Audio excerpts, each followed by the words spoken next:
An eye-patched stranger tells Flaffer to rejoice, because she's a free woman now. The camera whips around to the former saint, Flaffer crumpled on the ground, while the proclamation blares and seals her banishment. So yeah, Flaffer wasn't just some saint. He was the asterisk saint of the Kingdom of Harvest. A saint is someone who channels holy power through prayer, and she can turn root-rotting rains into bright, sunny skies while flipping barren wastelands into fields that actually grow. Pretty much everything in existence, utterly indispensable to the nation.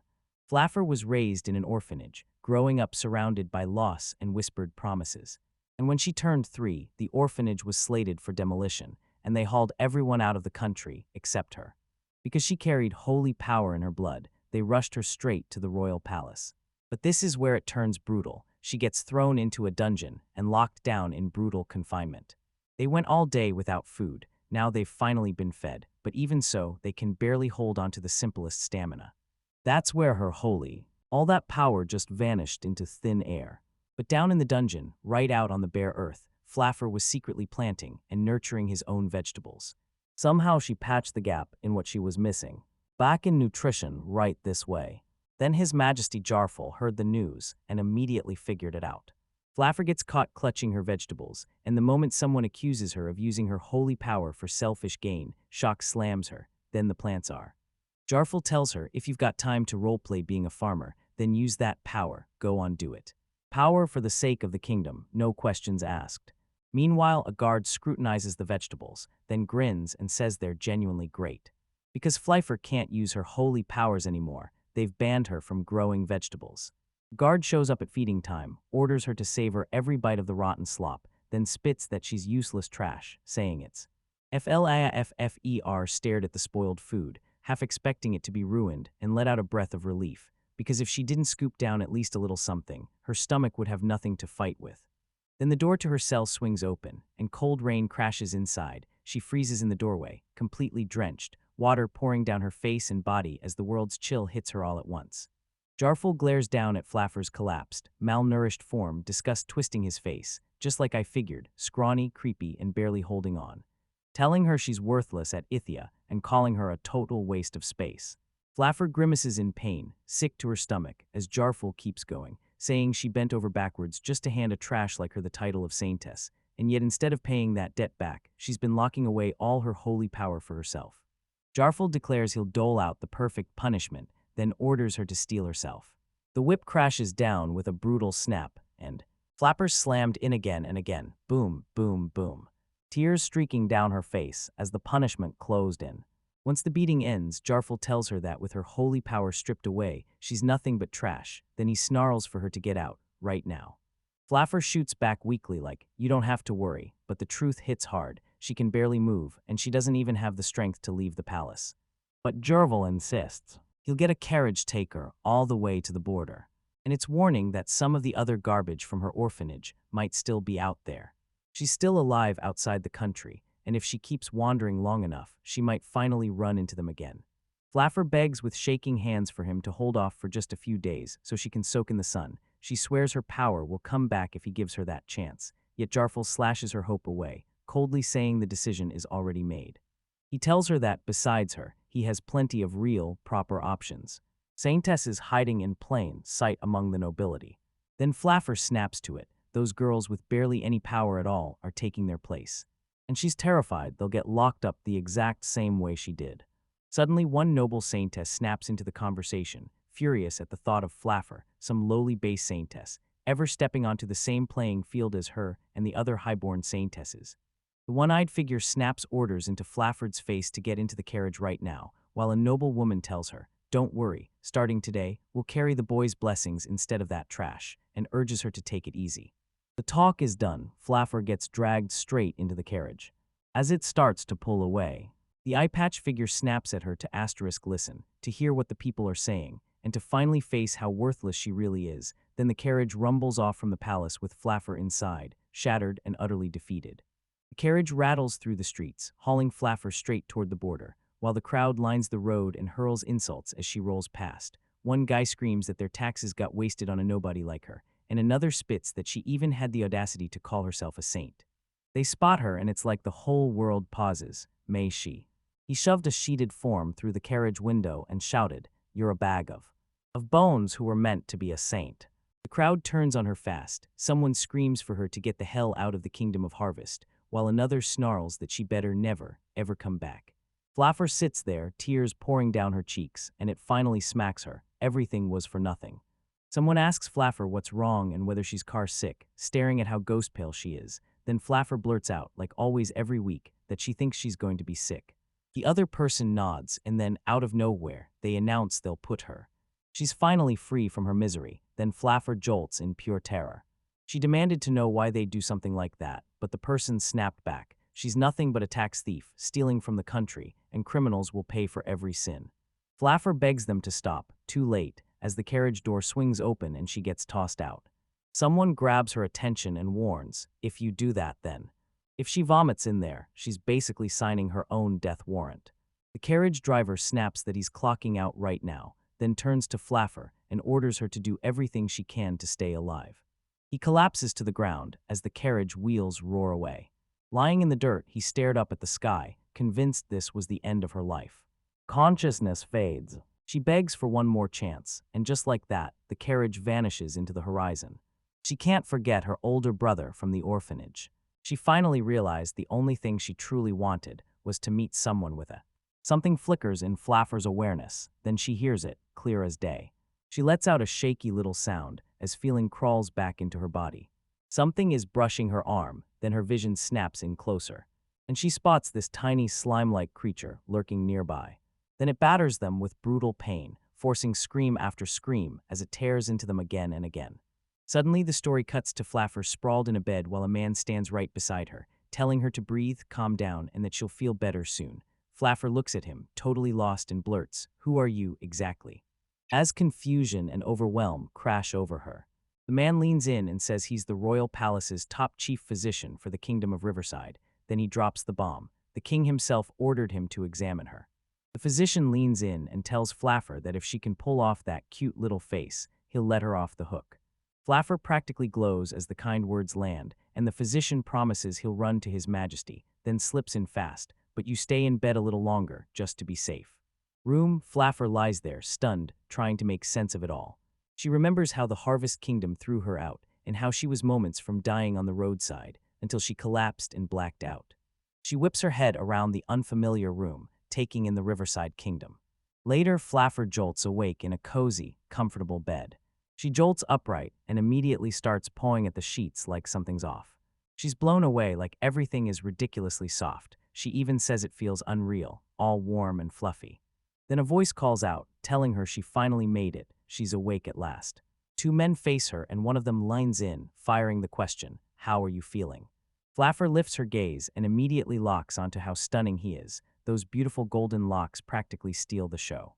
He tells her, "I found you collapsed out in the wasteland, and you've been out for days." But Flaffer just blurts out, again, another comment about how Flaffer. Soft, fluffy, and downright incredible, the bed feels like a cloud. The man laughs, then straightens it out. He isn't asking about her feelings. He wants to know her physical condition, and Flaffer's eyes widen as she realizes her mistake. Turns out the nausea is gone, and she finally feels way better.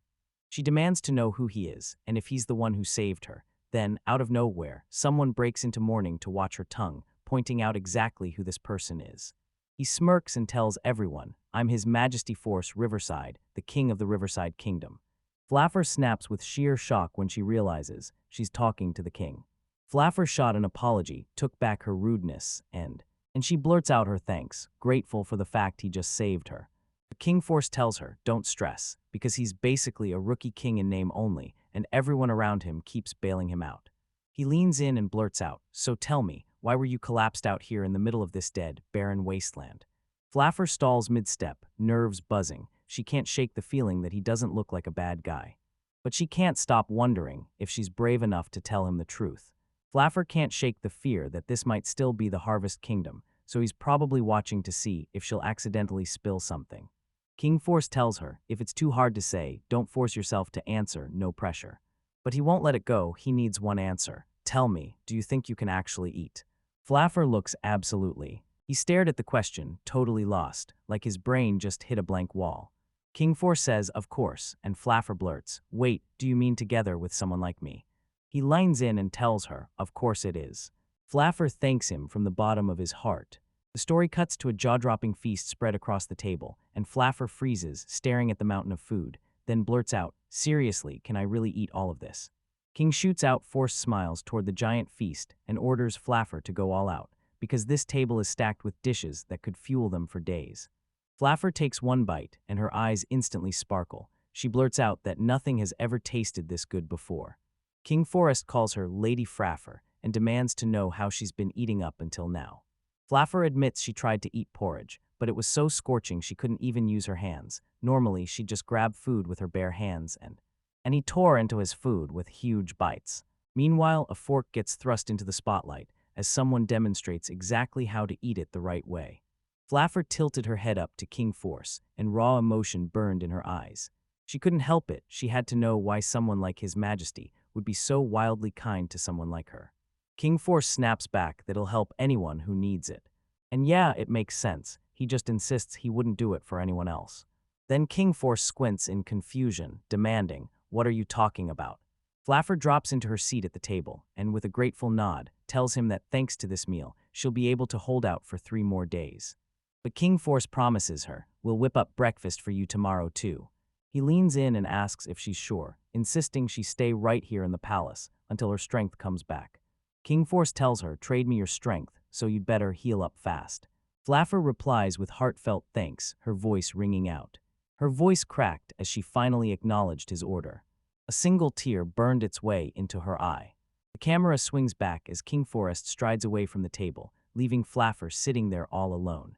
The scene slams shut with a nighttime exterior shot of the palace, looming in the dark. Later on, Flaffer sinks into an insanely soft bed, convinced the whole thing was too good to be real, and she raves that the Fukin is ridiculously fluffy, pure bliss. She can't stop thinking about the kindness he's always shown, even after everything His Majesty made him do. While she looks back at the moment, he stood right beside her bed. Lying in bed, she whispers to herself that she's got to learn knife and fork properly, because His Majesty actually took the time to teach her. In the Kingdom of Harvest, a man calls out to greet Myri, and in the garden the white-haired girl who looks just like Flaffer closes in and tells him, "Uncle." Meanwhile, the story snaps to the throne room, where a noble saintess is toasting King Jarfel in triumph, gushing that she finally threw out that useless trash, and that the fake from the orphanage never stood a chance. Then she smirks and declares, "As a duke's daughter, I'll show everyone the real power of a saint for the good of this country." Then the noble saintess keeps talking to the king, demanding he boost the saint's compensation, and the room erupts with shocked reactions. But she insists, raise the reward and drive the ambition, then we'll turn this country even more prosperous. The king hesitates, then, right when it seems like nothing can change, rain finally pours over the Kingdom of Harvest, and a man just watches in awe, amazed that wonders still refuse to stop. Back in Riverside, Flaffer jolts awake in her bed, and a voice snaps her name, Lady Furifer, as a dark-haired maid steps in. He flashed her a warm smile and greeted her good morning. The maid pops into view and says, "I'm Aqua, your Flaffer's personal maid, and I'll handle everything he needs." Flaffer mumbles a sleepy good morning, sounding half asleep the whole way.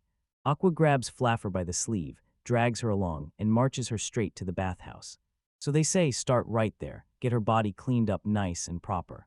Flaffer freezes in total shock at the insanely elaborate bath in front of him, because, yeah, this is her very first time stepping into a place like this. Hawkeye lights up with excitement as she blurts out to you.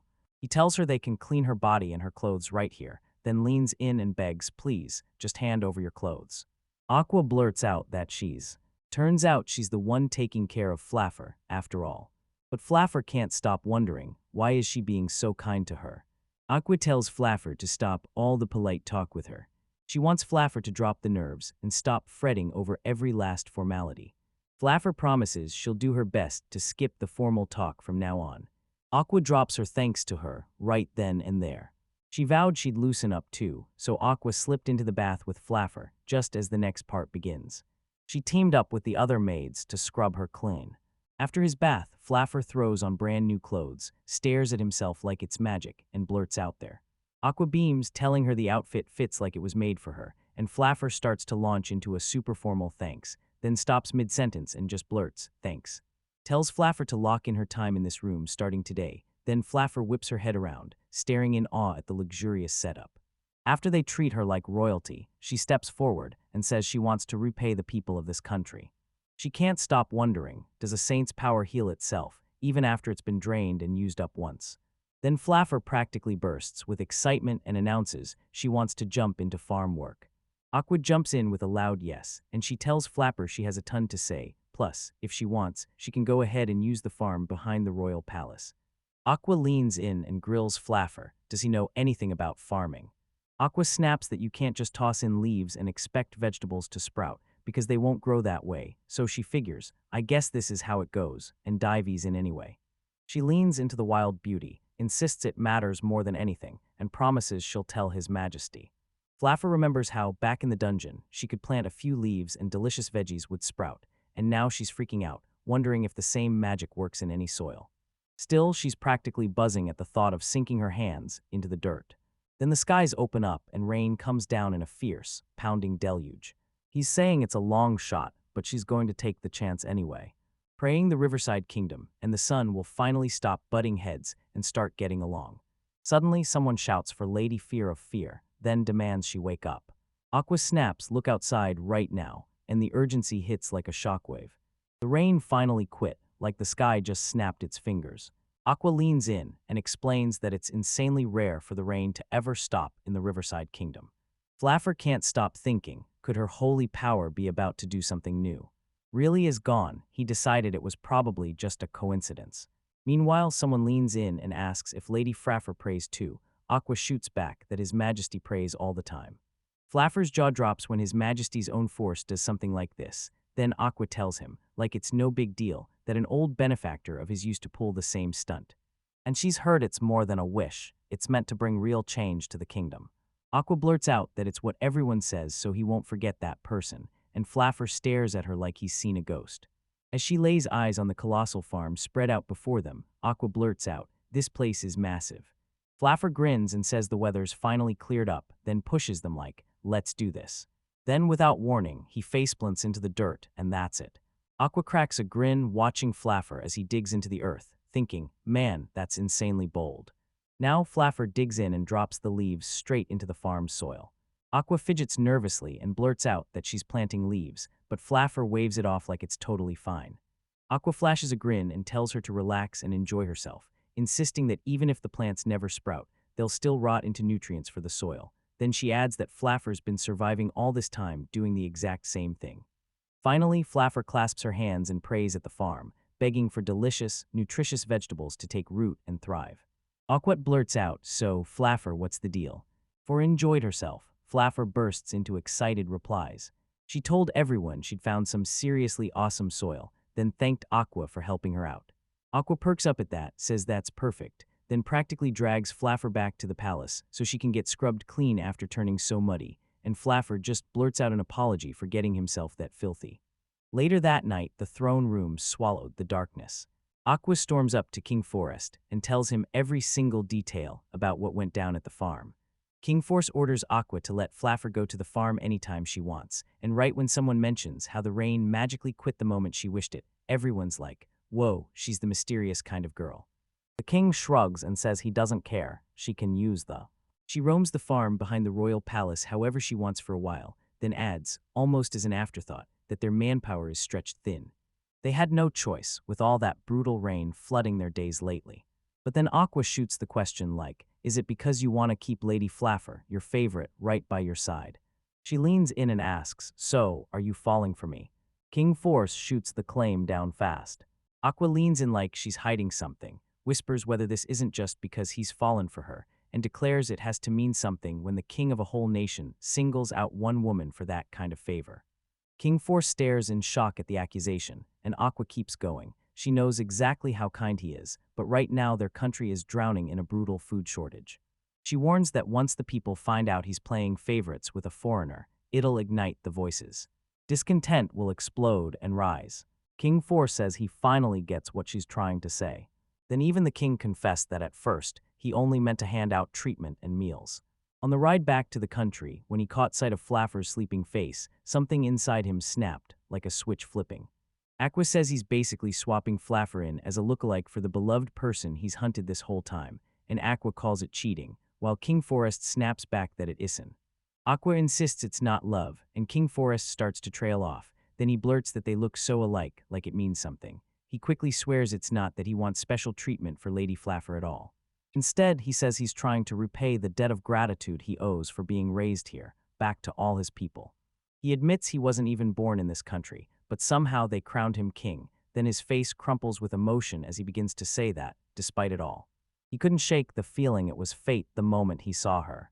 Aqua snaps back, exactly. The exact reason love hits like lightning.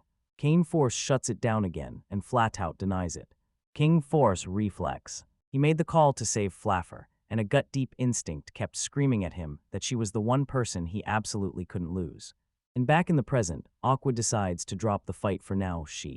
Thanks King Forest, she can tell his people trust him with their whole hearts, and she's basically telling him, if that's how you feel, they'll understand. King Forest swallows his pride, apologizes, and promises he'll cover the. But as Aqua sizes up the whole mess, one terrifying detail about Flaffer's condition starts gnawing at her. Aqua drops a bomb on King Forest, saying she fears Lady Flaffer may have been abused. Then King Forest's face snaps into shock as he demands, "What did you just say?"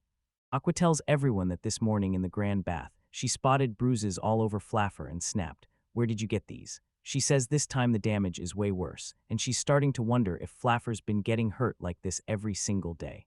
Aqua pushes on, saying those injuries weren't a one-time accident at all. They kept getting inflicted again and again over time. King Forest stayed silent as she showed them exactly how battered Flaffer looked the moment they found her. Aqua can't believe Flaffer won't even try to ask for help. Either she's totally lost faith in humanity, or she's scared she'll be nothing but a burden. Just then, a stranger bursts in, yelling for the king. They blurt out that everything's awful and demand they come right now. Aqua can't help but ask, "Wait, what happened?" They head to the farm tucked behind the palace and stop dead. Everything has been totally remade, and the soil where Flaffer planted those leaves is now bursting with thriving vegetables and thriving crops. King Forest and Aqua just freeze, speechless, staring in awe at the miraculous garden laid out in front of them. Aqua's eyes widen as she realizes just how insane this is. Then King Force roars her name, and Aqua shoots back, most likely. Lady Flaffer is a true saint. Then a sudden image flashes, showing Flaffer with glowing saint's clothing blared her real nature at last. There it was, the revelation confirmed. Later, Flaffer breezes up to King Force, grinning like crazy, and cheerfully calls out, "Good morning, your majesty." But she's chewing like crazy, mouth stuffed, still chatting, King Force tells. He tells her, "Please swallow first, then speak." Even so, he admits he's thrilled she's bounced back so strong, and Flaffer shoots back that it's all because of him. Then King Forest leans in and tells Flaffer he needs a favor from her today. He's pushing to buy the vegetables she grew, and when Flaffer hears that offer, his whole face snaps into pure, stunned shock. King Forest steps up and says the Riverside Kingdom's rain keeps drowning the crops in misery, until now, when they've been surviving by importing vegetables at jaw-dropping prices, coming straight in from the neighboring Harvest Kingdom. But here's the crazy part. Flaffer pulled off a miracle and grew jaw-dropping vegetables in just one single day. Philly's garden is living proof of what she can do, and Flaffer explains she grew vegetables just to survive. Then Phillies asks if she can really keep doing what she loves, because that would be incredible. King Forest grips Flaffer's hands and tells her she could stay at the royal palace forever, because farming there would be a huge help. But then Flaffer blurts out that she was literally seconds away from asking him the exact same thing. King Forest lines in and demands, "Are you serious?" She asks if gold coins will do as payment, and Flapper grins. One single gold coin is all she'll take for the vegetables she grew. She's totally stunned when she realizes just how much she's giving away. But then Flaffer leans in and drops the truth. One coin covers every vegetable she's planting from this day forward. King Force tells her it's way too cheap no matter how she spins it, and Flaffer snaps back that she can't take the money at all, farming is just her hobby. She even admits the gold coin is gorgeous, so she decides she'll take just one to deck out her room. King Forest keeps saying it, over and over, decorate. Totally confused, he blurts out, "Is it cool if I only give her half the veggies today?" Then he can't stop wondering what she'll do with the rest. Flaffer admits she was plotting to rip the leaves off, shove them into the soil, and make them grow back. King Force leans in as she keeps talking, saying the leafy parts are great, but the core has to be planted just right, or it won't take. They bounce back beautifully, and Flaffer swears the veggies they get taste even better. She says washing them fresh, right in that moment, and eating them immediately is straight up irresistible. The two of them lock eyes, and in that heartbeat, silent understanding sparks between them. King Forest can't stop admiring how deeply Flaffer truly loves vegetables. Then Flaffer blurts out an apology for rambling about something so strange, but King Forest just shoots back, "Why are you apologizing at all?" Then King Forest spots Flaffer's face turning a bit red, and Flaffer shoots back that it's nothing, just his imagination. King Force leans in and tells Flaffer, "Because of you, we can finally start handing out domestic food, bit by bit, and if we keep at it, this country might just make it." He honestly pours out his gratitude to her for everything she's done. Flaffer tells King Forest, "I saved your life, and I even let you do the farming you love." And when she hears it, she practically glows, saying she's never been this happy. She laces her fingers with his as she talks, and Flaffer keeps going, promising that even if it's only in tiny steps from now on, she's gonna find a way to pay him back someday. Her face lit up with real gratitude and steel-hard determination, and Flaffer burst with excitement, hoisting an earthworm in the air like a trophy, yelling about finding Mr. Earthworm. Behind her, the castle tower shoots up into the sky as she's hit with pure wonder. Aqua instantly loses it, screaming how Lady Furufer can touch earthworms like that, but Flaffer stays cool and calmly says they're harmless, because those little guys just dig and loosen the soil. Later, someone spots a ladybug, and Flaffer starts panicking, promising she'll be careful, but Aqua shuts it down fast, telling her to stop doing that from now on. Meanwhile, Flaffer drops to his knees in the garden, begging the earth for the vegetables to grow strong and healthy. She keeps thinking she should be draining herself with her power, but she feels zero fatigue, like she could go all night. Then the memory of her prison days hits. She remembers how even the tiniest prayer would rob her body of strength, and she can't help wondering if her holy power is truly gone. Back in the present, Aqua spots something seriously off, and she demands to know what's wrong. Flaffer blurts out that she actually has a goal in mind, but it's totally falling apart at every turn. Flaffer can't stop thinking about the veggie surprise she's about to pull for His Majesty and Aqua. Then Aqua cuts in, saying, "You surprise us every day," and points out, like yesterday. A huge basket of jaw-dropping veggies sits on display. Every single one, planted by Lady Flaffer that morning, already looks ripe for harvest by evening. Flaffer freezes in total disbelief, blurting out how they even grew that fast, and he can't stop marveling at how mysterious the Riverside Kingdom really is.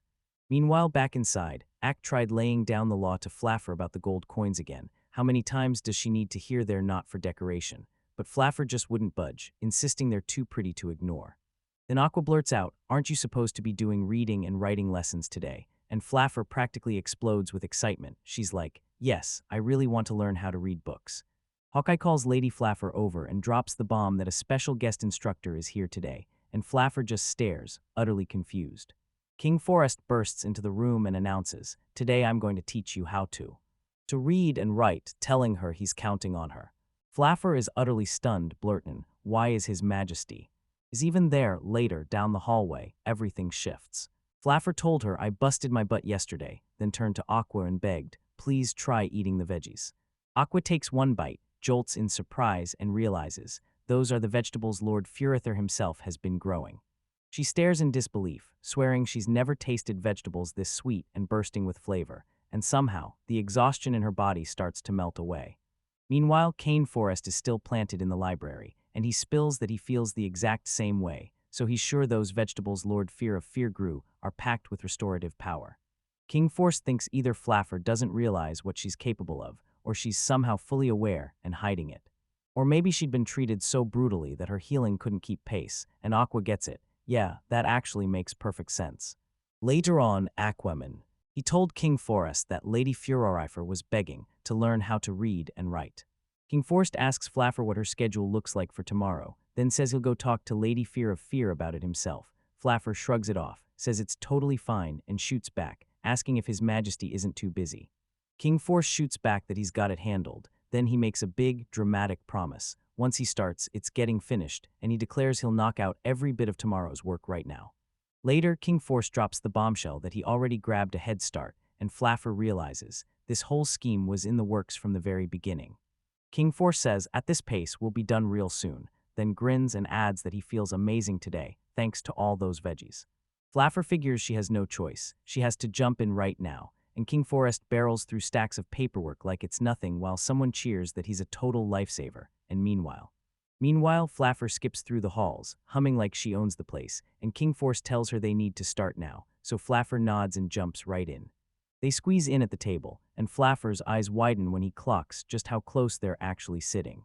Her heart starts thundering like a drumline in her chest. But she snaps out of it mid-thought, shaking herself back to reality. This is not the moment to get swept up, because if he's actually taking the time to teach her, then she's got to treat it like it matters. King Forged shoves a crumpled paper into her hands and demands she read it. He tells them it's an alphabet chart, and swears that same chart is what taught him to read and write in the very beginning. Then King Forest fires off letter questions, pointing at wild characters one by one, and Flaffer storms through them, naming each one correctly. And she's already catching on fast. Flaxer even tells her, "Looks like you've memorized the basics." She noticed His Majesty's lessons were crystal clear, but King Force leaned in and told her to slow down. She'd only read it once. King Force says, "Think you can handle a quick quiz first." He quizzes her with a pile of tricky letters, and she shoots back flawless answers every single time. King Forest is blown away, staring at her like, "You nailed every single question," and Flaffer erupts with gratitude, thanking him nonstop, while King Forest can barely process it. Then Flaffer turns right around and heaps praise on King Forest. She tells him she's only read it once and it's already impressive, especially since he's gone out of his way to teach her, and then she adds, besides that theirs. King Force adds that he wants it memorized in one single take, and Flaffer shoots back, "So what's the punishment if I mess up?" She keeps pressing, "Is it really true? If I don't memorize every word of royalty exactly right, they'll punish me." King Forest looks utterly lost, demands she repeat herself, then turns to Flaffer, "So this is how you've been treated over and over," and pushes harder, asking if she's been hurt this entire time. Out of nowhere, Flaffer's gut drops, something feels off, and she can't stop wondering if she accidentally said something weird. She blurts out, "Is getting punished really supposed to be normal?"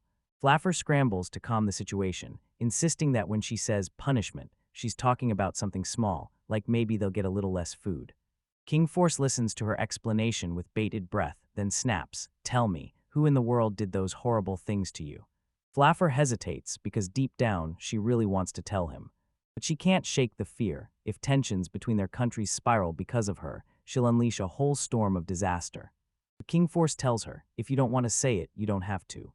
Then he shrugs it off, no pressure if she can't nail everything on the first shot, and no shame in making mistakes. Flaffer's mind goes completely blank after he finally gets it. King Forest tells Flaffer that everyone slips up, and that's just human nature. He even admits he's messed up too, but the key is, people don't snap at him for it every single time. Flaffer soaks it all in, then presses, "So you're saying that's really how it works?" King Forest makes it crystal clear. He'd never snap at her just because she messed up once. Suddenly, Flaffer's face crumpled, and tears poured nonstop as overwhelming kindness hit him like a tidal wave. King Forest pulls her close and whispers comfort, admitting she's carried more pain than anyone should have to. Between tearful sobs, Flaffer admits it hurt like hell. Then it hits her, she's finally breaking free from all that relentless suffering. A chilling image of her behind prison bars flashes in her mind as King Force's words echo, and suddenly she realizes she doesn't have to fear that dungeon anymore. Flaffer can't believe it. This is the same person who ends up saving her later on. Someone shouts that today's a big deal, so everyone should go all out and dress up as much as they possibly can. Flaffer stares at herself in these fancy clothes and blurts, "Does this look weird?" Then doubts she can pull something like that off, until the person beside her smiles and says it fits her perfectly. Flaffer stands in the palace corridor, draped in an elegant gown. Decked out in flowers, she steps forward and announces she's about to head out. Someone calls out to her, "Lord Furifer," and she freezes, wondering what kind of secret talk from His Majesty could possibly be in store. Could be about as she strides forward toward. Once she finally steps into the throne room, King Force tells Flaffer he only needed one thing, to find a way to thank her. And today he's even more kingly than ever, so Flaffer wastes no time, asking what he's talking about with this reward. And King Forest tells her that when they handed out the farm vegetables, he put them in her care, because anyone who ate them snapped back to full vigor on the spot. Turns out the veggies she grew weren't just food at all, they were packed with some wild, special power. Flaffer admits, "Yeah, I was just laughing and messing around with the soil and veggies." But even so, King Forest steps into the throne room and makes it official. He announces he wants to formally praise her for it. King Forest grabs her hands, thanks her for saving his people, and vows he'll do everything he can for the king. The kingdom, Flaffer swallows hard and nervously promises she'll do her absolute best. And King Force says he's pumped to see what she does next. Yet all that hype isn't free, because there's a monetary reward involved. He hands her something else, right then, like it changes everything. A royal medal stamped with her name engraved in it. That metal tag isn't just decoration, it proves who she is and unlocks a bunch of facilities she can use for free. King Forest adds that the state-run hot springs are totally free too. Flaffer practically bursts with excitement, noticing their charm is totally different from the Grand Royal Palace baths. Aqua clocks it instantly. This is a straight shot to the hot springs and Flaffer blurts out, "I can't wait," like she's counting down the seconds. Outside, Aqua snaps at Flaffer to stop yelling and frolicking like she always does in those palace bathtub dives. Then Flaffer promises she'll behave and practically begs Aqua to climb into the bath with them too. Someone says they'll bore the carriage, but Flaffer catches sight of the horse dragging it. And just like that, she beams at it and rushes right up, reaching out to pet the animal with pure excitement. But a warning hits her, don't get too close. The horse nudges Flaffer with its nose, and she bursts into laughter, squealing that it tickles. Meanwhile, Aqua stares with this awkward, uneasy look etched across her face. Flaffer leans in like, "What's up?" and Aqua snaps back, scolding her, calling her out for being so reckless. She admits she never thought Flaffer would have that kind of charm animals actually love, and Flaffer explains the horse basically begged to be petted before it even got to work. Aqua fires back, "So you can really tell that?" And Flaffer answers, "It's just a..."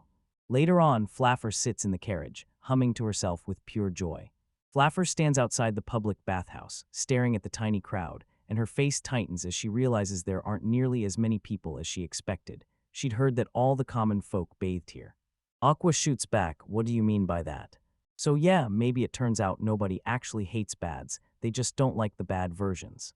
Flaffer had always pictured a massive crowd, like the place would be packed to the brim. And it would have been buzzing. Aqua even says it's been ages since she last showed up here, but somehow there were barely any people around. She assumes money's the real problem, but Flaffer slams that idea down. He doesn't buy it for a second. The explanation. They lock in together as they break down the situation, and it turns out the Riverside Kingdom is a place where rain never stops, day after day, all year long. And since the torrential rains have kept pounding this year too, the citizens are grinding nonstop, so even if they wanted to take a breather, they just can't let that slide. They need to refresh with a bath, and they're stuck without it. Flaffer takes it all in and starts racing through ideas, wondering how they can make everything feel easier. Aqua tells them, "Right now we're finally handing out the veggies Flaffer planted, but the royal farm can't stretch far enough to feed every civilian," and Flaffer just thinks, "Then we need more food, and that'll solve everything." Aqua blurts out, asking if Lady Fura Fura's got something big planned. Ready to jump in and help again, free of charge, like he's about to prove himself all over again. Flaffer leans in and says, "Maybe from tomorrow on, I'll even help out at the farms outside the royal palace." Aqua springs to life, praising Flaffer for refusing to be greedy, but then snaps that she should still take some payment, because pretending it's for free helps nobody, and she warns of the mess that comes next, like that time they tried Goodwill money and Flaffer shut it down, or how chaos erupts when customers rage over prices that don't feel consistent. Aqua tells her she'll handle Flaffer's pay, and Flaffer immediately nods. "You've got it, Aqua. I'll leave it in your hands." The story snaps to the Kingdom of Harvest, where rain batters the palace and drips off every stone. Then someone leans in and asks Mary, "So when's the sun finally coming back?" Mary rants that she's been praying her heart out every single day, then snaps at the other saints for dropping the ball, and someone chimes in right away, agreeing with her. Watching the palace vegetables wilt under all this relentless rain, and it turns into a total nightmare. Down in a dungeon-like basement, King Jarful is knee-deep in work, trying to dump and dispose of the soil, muttering that even though the palace has finally been cleaned up, he's finally breathing easy after getting rid of that dungeon soil packed with that woman's disgusting power, and Hang Jarful admits he's right there with him, because ever since it happened, he can't even swallow his vegetables, and his energy's been draining ever since. Mary blurts that she's falling apart without those vitality-boosting veggies, and King Jarful shoots back that she's right on the money. Then Mary wonders why bother turning it sunny only over the royal palace. King Jarful explains that she can spark her holy power inside the palace for a while, and the citizens won't even notice. Murray warns that it might be illegal, but King Jarful just shrugs it off like it's no big deal. He's insisting that whoever sits in the highest offices of the land has to stay bright and fired up, because if Mary and he feeling good can boost the nation, then who on earth would dare complain? Miri finally gets what he's saying and nods along, then praises him as brilliantly as ever, calling him uncle with a smile. Inside the Harvest Kingdom Palace, wilted vegetables drooped in the spotlight, begging for someone to fix them, right now. Meanwhile, Flaffer and Aqua decided to hit up the Riverside Kingdom's farms, starting with the one nearest the palace. They roll up at a nearby farm, and right there they spot an older woman with curly hair. Hair welcomes them with a big, warm smile, and the farmer beams, thrilled to see such adorable little kids come by. Flaffer pops in and tells everyone her name is Fear of Fear. Then she proudly explains that she grows vegetables right at the royal palace. The farmer introduces herself, Marasha, and then Aqua steps in, formally announcing, "I'm the maid assigned to Lady Furifer." Eurasia spots Flaffer and instantly clocks him as the kid behind those wild remarks. Remarkable vegetables for the royal palace, straight up worthy of royalty. She studies that Flaffer with pure, eye-catching skill, like it's something she's born to master. Then he tells her she's got an unbelievable power, something Marasha has never seen in her life. Flaffer stares up at her, eyes blazing with wide, sparkling wonder.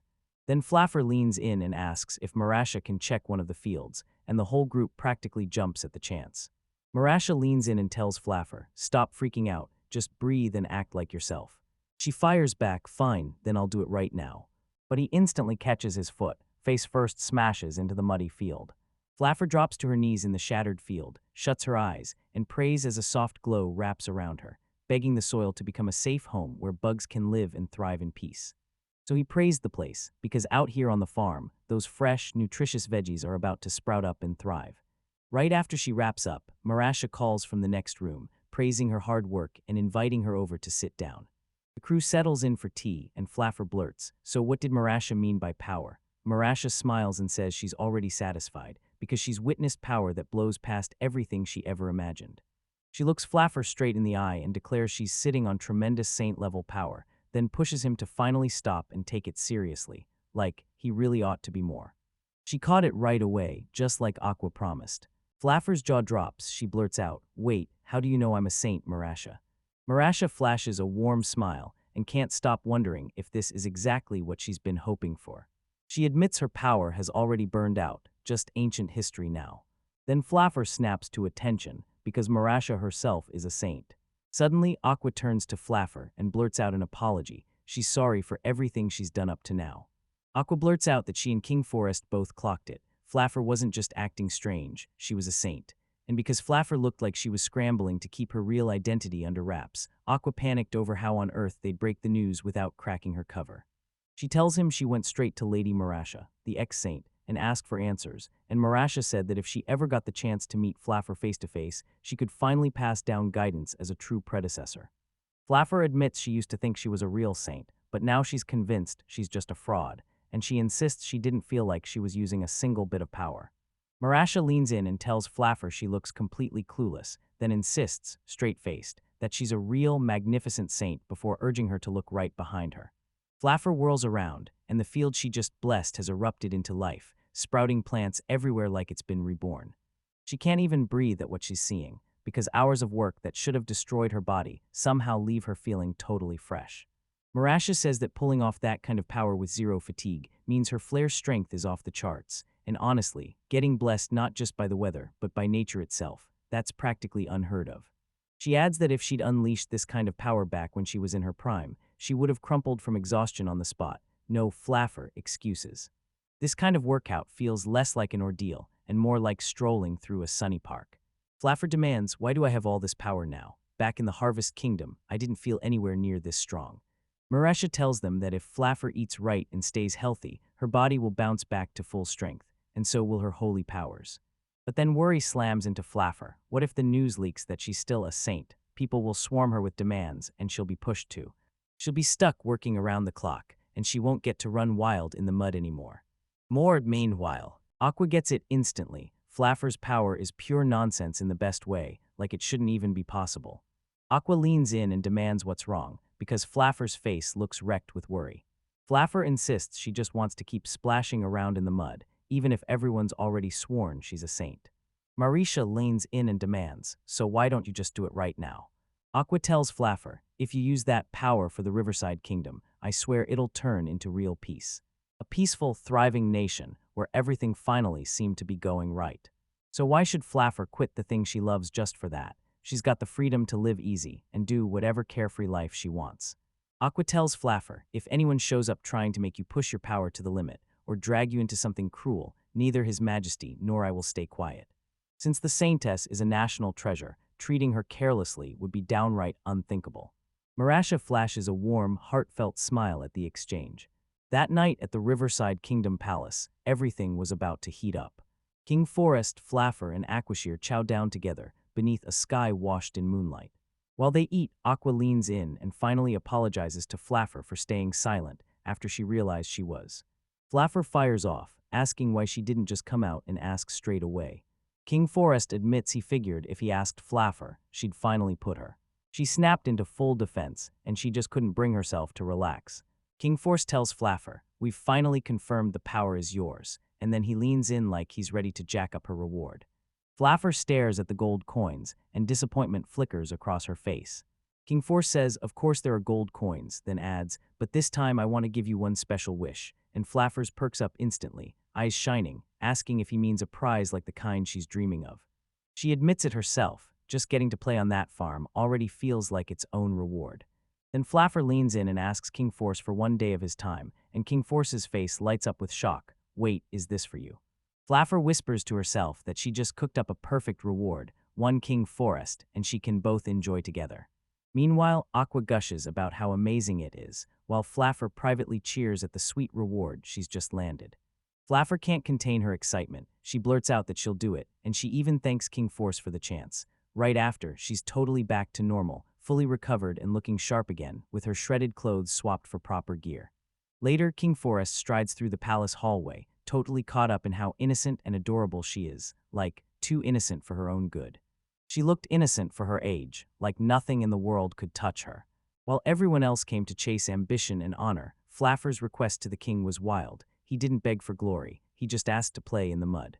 He can't shake the feeling that she's thinking something wild, and suddenly, he realizes he's desperate to know her secrets.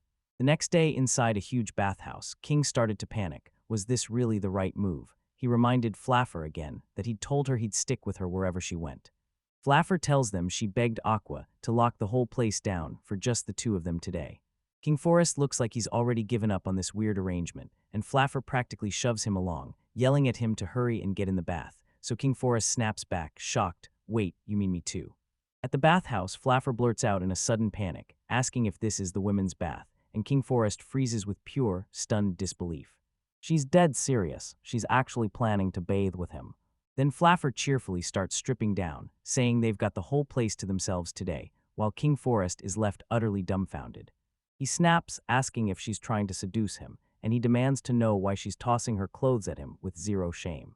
Panic to the end, then fly for more, no stopping until. He snaps at him to wait. King Forest snaps back, saying that's not how you show gratitude, while Flaffer shrugs, this is just a small token of her thanks. With his help, she's been savoring every single day. Then bam, Aqua barges in, shouting at Flaffer, what are you even doing? Hakua blurts out, aren't you embarrassed to be seen like this? And Flaffer just shrugs it off, casually brushing the whole thing aside. The bonds that close up tight aren't for comfort at all, they're there to keep the cold out. Aqua grabs King Force and begs him to back away, right now, before it's too late, while he snaps a warning to Flaffer, because she's one bad step away from slipping.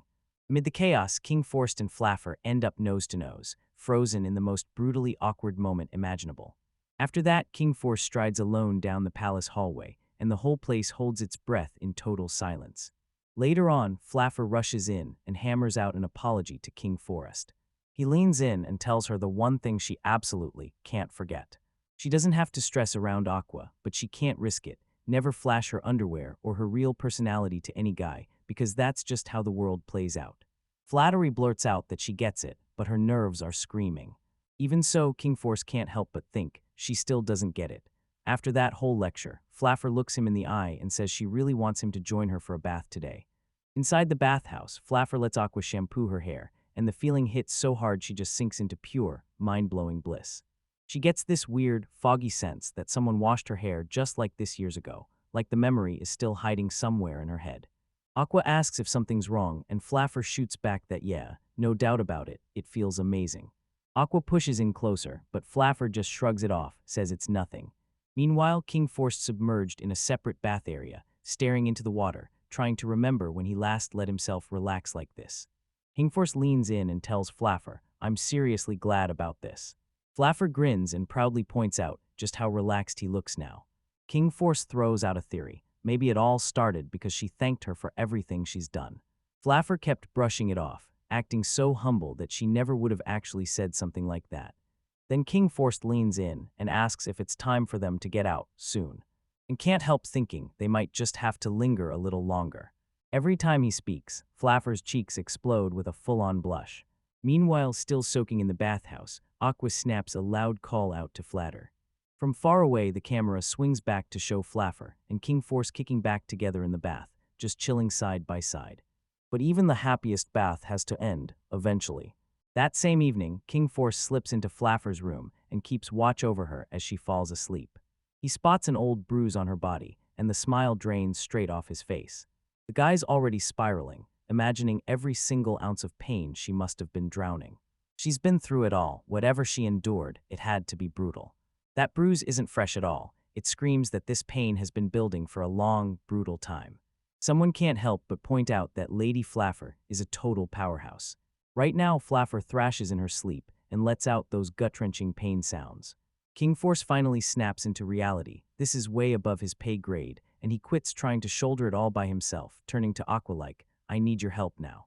Meanwhile, the story jumps to the Kingdom of Harvest at night, inside Duke Bonnell's residence. He leans in and tells his niece, Mary, he needs a favor from her, and Mary immediately fires back. What is it? Duke Bommel, King Jarbel's younger brother, tells Mir he needs her to head over to the neighboring Kingdom of Riverside for a while, because they're missing a saintess right now, and Mir's jaw drops as she blurts, "Why would I have to go somewhere like that?" The Duke leans in, reminds her she's got holy power, and orders her to unleash it right there in the filthy, wretched Kingdom of Riverside. But Mary shoots back, swearing that even if that country wanted her, she'd still hate life in a foreign land, and she basically asks, "What's the point of showing off if it's going to make me miserable?" She suggests swapping her out and sending another saintess to the Kingdom of Riverside, but the Duke cuts in and explains they don't need her there at all, because what they're really chasing is rain for their drought-ravaged land. The Duke's wife keeps smashing the plan to pieces, telling Mary that it won't just put other nations in their debt. If they wipe out the extra saints, and Mary becomes the only saint backing the Kingdom of Harvest, the ducal house wins big. Murray asks if the country will be okay while she's away, and she snaps back that the weight is crushing. There's no way the other saints can carry it alone. Then she adds that her brother swears the vegetables he grew help with fatigue recovery, so everything should be fine, and he plans to feed those veggies to the saints. Mary can't stop thinking about her uncle's vegetables, because every time she eats what he grows, energy zips through her like a spark. But this harvest, just plain, ordinary veggies, nothing like the magic she bragged about before.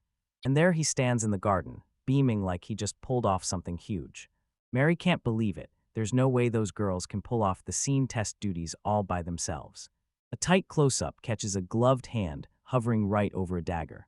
Myra's smile fades into sharp focus as she realizes this could be the opening she's been waiting for, too.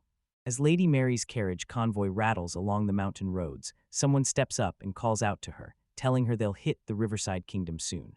Myra peeks out from inside the carriage and realizes they've gone way farther than she ever expected. The story whips over to a towering palace, and right there Mary nods like she's got it all figured out, then declares she's heading straight for the Riverside Kingdom. Someone leans in and tells Mary, "I'm expecting big things from you," then orders her to go prove what a saint can do, and the story clicks into place. Right now, Mary's just going to roll with her father's plan and head straight for the Riverside Kingdom. Inside a lavish, ornate room, someone stepped up and spoke. He calls her Lady Saint while they dress and ready her. Mary can't stop thinking, if the weather goes bad while she's gone, everyone will finally see how vital the saint's existence is, and by extension, everything it protects. She fantasizes about coming to this country herself, and she can't stop picturing the people bowing to her as the kingdom's most precious saint. Then Neri starts thinking, maybe I should flex my power here too. Riverside Kingdom's got to be the place to show it, and score a power for myself. A passionate welcome hits, right as she goes quiet and pauses mid-sentence. Realizing the fear of fear has to be hiding in the Riverside Kingdom too, she whispers to herself that if everyone thinks the saints of the Harvest Kingdom are just as useless as she feels, then she can finally make sense of it. It might be a real problem. Someone later says the driver claims he tossed Fura into the wasteland during the cleanup, so chances are she's gone for good, and the next person only reacts with quiet shock while the first one adds that being left to die like a stray on the roadside is just plain heartbreaking. When they finally roll up to the Riverside Kingdom, someone blurts that they heard the place gets brutal weather because they supposedly don't have a saint, and yet the sky is ridiculously sunny. They can't shake the weirdness, so they decide the best move is to ask around at the capital checkpoint. Inside the carriage, Myra perks up and says the weather's too nice to waste. She wants to hit the farms right away, because last time she was here, those long rains turned the whole place into straight-up lakes. Her companion lights up and says it sounds awesome. He's dying to go see it, while Miri, deep in thought, vows to get a real look at how grim this country is that she's about to save. At the capital, the guards are chatting like the weather's stealing the spotlight, days of bright sun at last, and one of them admits it's the first time in his life he's ever gotten to work in such fresh, upbeat cheer. Inside the carriage, Miri gives a quiet, controlled nod, like she's trying not to show how tense she is, until someone leans in and tells her she doesn't have to worry, because right now it's just a miracle of good weather, and a guard snaps at whoever's nearby to watch their step. Then Mira's companion leans in and warns her that if she hangs around, the weather will start acting off for sure. So they nod, agree to tour the farm, and expect to spot muddy soil where vegetables can barely survive.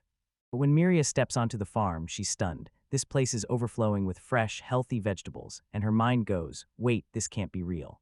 She can't believe something this healthy would grow in a place where it only ever rains, so she scrambles to make it make sense, guessing they must be using some top-tier fertilizer, because no other farms ever turn out like this. She doesn't look back, she charges straight to the next farm.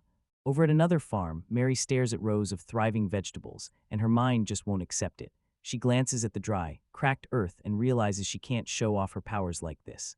Suddenly, someone shouts, "Lady Mary," and she can't ignore it, so she rushes over to find out what's going on.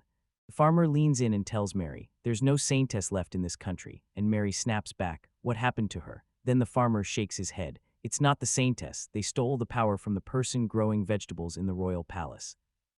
Mer takes it in and the truth hits hard. There's no stinting at all in the Riverside Kingdom, so she demands answers by asking, "Who are you, seriously?" The farmer can't forget, she was a cute girl, and when he saw her smiling and happy, digging into the soil makes him grin too, and he can't stop wondering where that girl is now. The farmer hands Myra a tomato and swears fate brought her straight to his door. Myra grabs it without hesitation and takes a big, juicy bite. Right away, that taste hits her, and she's stunned. That tomato tastes insanely juicy and sweet, so delicious it wipes out every ounce of her fatigue in a single bite, like some happiness spell just slammed into her heart. The farmer leans in and asks if it's tasty, and Mary grins as she declares they're even better than. She's never tasted anything like it, no vegetable compares to this. She can't believe someone who grows food this delicious is real, and she's already decided, this grower has to come straight to the Harvest Kingdom. Then he orders her to hit every farm in the capital, starting right now. Myra's companion can't stop praising the find, and Myra beams. Her father and uncle are going to love hearing this. Then someone blurts, "What's gotten into you?" And Myra snaps, "Stop the carriage the moment you spot a girl near any farm." Reluctantly, they finally give in and agree. Before long, the companion spots a girl in the distance. Myra leans out, locks eyes, and instantly recognizes Fraffer. She can't help wondering what those earlier vegetables were, because what was the chance FR-affected fraudsters were hiding behind them too? She's not buying it. Gazes at Fraffer and realizes she looks nothing like she did back in the Harvest Kingdom. Then the mirror freaks out, asking if Fraffer really trudged through the wasteland, and what it means that she's somehow different now. Now we're in the Riverside Kingdom. Meanwhile, someone yells at Lady Furifer that her meal is almost here. Flaffer is outside, stretching like it's just woken from the best nap ever, puffing out these satisfied little sounds, and Myra watches from afar, thinking Flaffer must be dealing with a ton of stuff just to be able to enjoy a nap that hard. Then Flaffer grins and declares, "That was so much fun." Later, Aqua snaps at Flaffer for getting mud inside her mouth, orders her to rinse it out with water, and then, right after, Flaffer spots something weird in the distance. Meanwhile, a noble saintess from the Harvest Kingdom glares at Flaffer and wonders how a useless woman can grin while living there. Another saintess counters that Flaffer's even weaker than she is, yet somehow she's the only one actually enjoying it. The first saintess then snaps, saying the rest of them are stuck grinding themselves to the bone just to keep up with their saintly duties. The saintesses waved off Flaffer's plight, smugly guessing she'd been grabbed by some merchant and tossed into work anyway, then watched her hustle around like nothing was wrong, only to realize she just happened to score the day off for fun. One of them even sighed that this country's got basically no entertainment at all. From the carriage, a voice blares that they're cutting ties and heading straight to the next farm. Mary slumped, furious at herself for not finding the rumored girl who's supposedly a master at growing vegetables, and she couldn't shake the feeling that this sunny sky meant there had to be some powerhouse saintess the public still didn't know about, because now she'd have to swallow the disappointment of not getting to flex her own power. Even though she's talking, her escort clocks that Mary's in a surprisingly great mood. She admits it's because they managed to snag a mountain of vegetables, and at the market they pick up all kinds of fresh produce. Someone asks, so should we head back to the Harvest Kingdom? And Miri's face lights up. She's got valuable intel, and she's sure her father will be thrilled. The carriage lurches forward, and they're gone. Back at the Riverside Kingdom Palace, an official rushes up to King Force and shouts that the spy they sent to the Harvest Kingdom has finally come back. The officials swear Lady Furifer's treatment was beyond anything they could have imagined, and King Force shoots back, "Yeah, just like I figured." King Force's expressions jaw-clenched the moment he heard it. Harvest Kingdoms, whether stayed alive only because Lady Furifer kept it up, and they still threw her away, dumping her into the wasteland. Then the female advisor leans in and tells King Forest, "You got exiled from the Harvest Kingdom the same way." King Forest nods, admitting he lived because this country helped him, while Lady Furifer had to endure it all by herself for ages. The advisor leans in and tells him, "Lady Furifer was saved because of your intuition and your judgment. Without that, or she'd have died right there." King Force can't stop thinking about how wild it is. Back when he got exiled from the Harvest Kingdom, he trusted his gut, hunted down food and water on the road, and still made it here by himself, and he swears that's a miracle. The advisor hails King Force's razor-sharp intuition, then slams the moment. "In the Grand Bath House the other day, it looked like it was doing nothing." She demands, "Was that on purpose?" And without hesitation, the advisor shuts it down. It was. She cracks and admits she feared he'd snap and slap the Harvest Kingdom with sanctions on the spot. Then King Forest steps in, swears he wouldn't take it that far, and the advisor exhales, finally hearing his familiar retort. Then the advisor's smile vanishes. Her face goes stone cold as she warns, if news of Flaffer's power spreads, people will come for her, no doubt. She pushes them to keep Flaffer under non-stop watch and to post guards around Lady Furifer too. Then the female advisor leans in and tells King Forest, "Save Lady Furifer, and that fixes everything," teasing him as the spineless majesty who couldn't even lift a finger when she wasn't at her best, and King Forest snaps back, insisting she stop mocking him like that. Meanwhile, outside in the garden, Flaffer sits under the watchful eyes of palace staff while the advisor walks the hallway talking with King Forest. She swears it's a joke, but one way or another, she's cranking up surveillance and doubling the guards around Flaffer. Later on, someone corners Lady Furifer and asks if she'll spare a moment.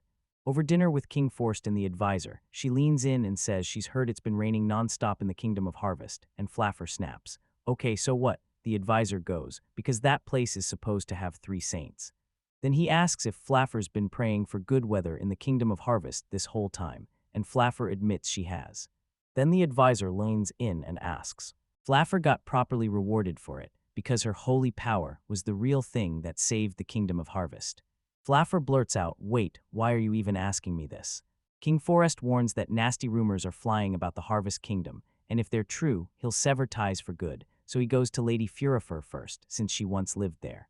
Flaffer fires off, "Will you swear you won't charge in there no matter what?" And King Force shoots back, "I won't do something reckless like starting a fight myself, but if the country gets invaded, I'll defend it with everything I've got."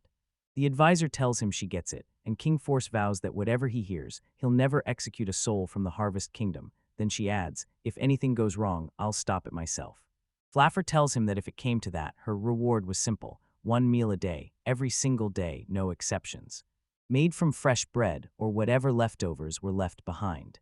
And when she finally gets those worn-out clothes every once in a while, King Forest and the advisor snap into shock. Then Flaffer blurts, "That's why She couldn't believe the rewards here were this good. She lit up with real joy when she got those stunning ornaments, shining like gold coins. Someone demands she wait and spill where Lady Fear of Fear is living. Flaffer answers fast. After they dragged her to the royal palace, they locked her away in the dungeon. Suddenly, the palace detonates into a wave of shocked cries. Flaffer tells it like this: King Jalbar ordered her to rot in a dungeon and keep bleeding out her holy power nonstop, and with nowhere else to go, she had to obey. They promised they'd de-save the country with saints from noble blood, yet an orphan like her. She was simply marked for disposal. Then, right as she was riding in a carriage, sudden sickness hit her hard, so they dumped her on a lonely road in the middle of nowhere, and when she finally woke up, she'd already been rescued and dragged into this country. King Force drops the truth. I never even dreamed it would get this far, and his advisor just nods like, yeah, I can't believe it either. King Force slams the decision like a verdict, unforgivable. Come what may, they owe nothing, no rescue, no mercy. And then, right then and there, he rips up all diplomatic ties with the Kingdom of Harvest. The advisor warns that no matter what they choose, that country won't survive long without help. Then King Force turns to Lady. If you give him your word, he'll swear off revenge assassinations, and he'll stick to that promise. Meanwhile, someone blurts out that the Harvest Kingdom has been getting non-stop rain, just like the old days in the Riverside Kingdom. Back then, Riverside survived because they burned through every idea they had and kept throwing up new defenses non-stop. But here, the Harvest Kingdom is different, and if that rain keeps hammering down, the nation's very survival is on thin ice. King Force thinks the world must have changed hard the moment Lady Fura disappeared, like the place is so brutal the Saintess there can't survive with her power alone. Then someone shuts him down. Relax, the country has 3 Saintesses, remember. Then King Forest leans in and tells Flaffer, one day you'll finally understand how huge your power really is. He fears that once she clicks, people will try to snatch her, but the moment he says that, Flaffer finally gets it. That's why the guards are stacked around her day and night. King finally forces out an apology for dragging Flaffer back into that painful past, but Flaffer just flashes a smile and tells him she's actually thrilled, because he cares about her that much. King Force boldly claims, of course I care about her. Then he admits that when he feared these days, eating together and talking like this, might vanish forever, his heart felt like it would explode, and he confesses he snapped and raised his voice without meaning to, then rushes to apologize. Flaffer calls him Your Majesty, visibly shaken, like she can't believe he's not talking about her holy power at all, but about the real days they spend together. Then King Forest lines in and demands something from Lady. Lady Fear of Fear, listen up. He wants to know if she ever grew up in an orphanage. Flaffer nods and confirms it she did, even though it only happened back when she was still a kid. She tells you the king snatched her from the orphanage and took her in the... At first, the treatment was even better than the orphanage. Then everything slid downhill fast, until she finally ended up locked in the royal palace dungeon. Flaffer swore she'd heard every other kid from the orphanage was wiped out, and somehow, she was still one of the few who got to live. Then Flaffer keeps going, saying one kid from the orphanage genuinely treasured her, so bright and sharp it was basically the same lightning in King Flaffer himself. She's forced to face it, and deep down, she can't shake the fear that he's still out there, alive somewhere. Suddenly, Flaffer snaps to attention, stunned he's alive. She knew it all along, and if not here, then somewhere in this country. The King Force tells her he's right here in this country. Flaffer can't help asking, so if it's really possible, would I actually get to meet him? Flaffer's composure shatters the moment the truth hits, and King Force immediately chokes out an apology for missing it all this time, then points to himself and declares that Big Brother is right here. Flaffer's eyes bulge with pure, jaw-dropping shock at the shocking reveal. Then she flew back on instinct, right to the feelings she still had from her orphanage days. She's forced to admit she remembers even the tiniest things. Back then she was so small that most of it's a blur, but she does. She still remembers that big brother she loved with her whole heart. A memory crashes in young Flaffer, hiding behind the orphanage flowers as emotion floods his chest for those far-off days.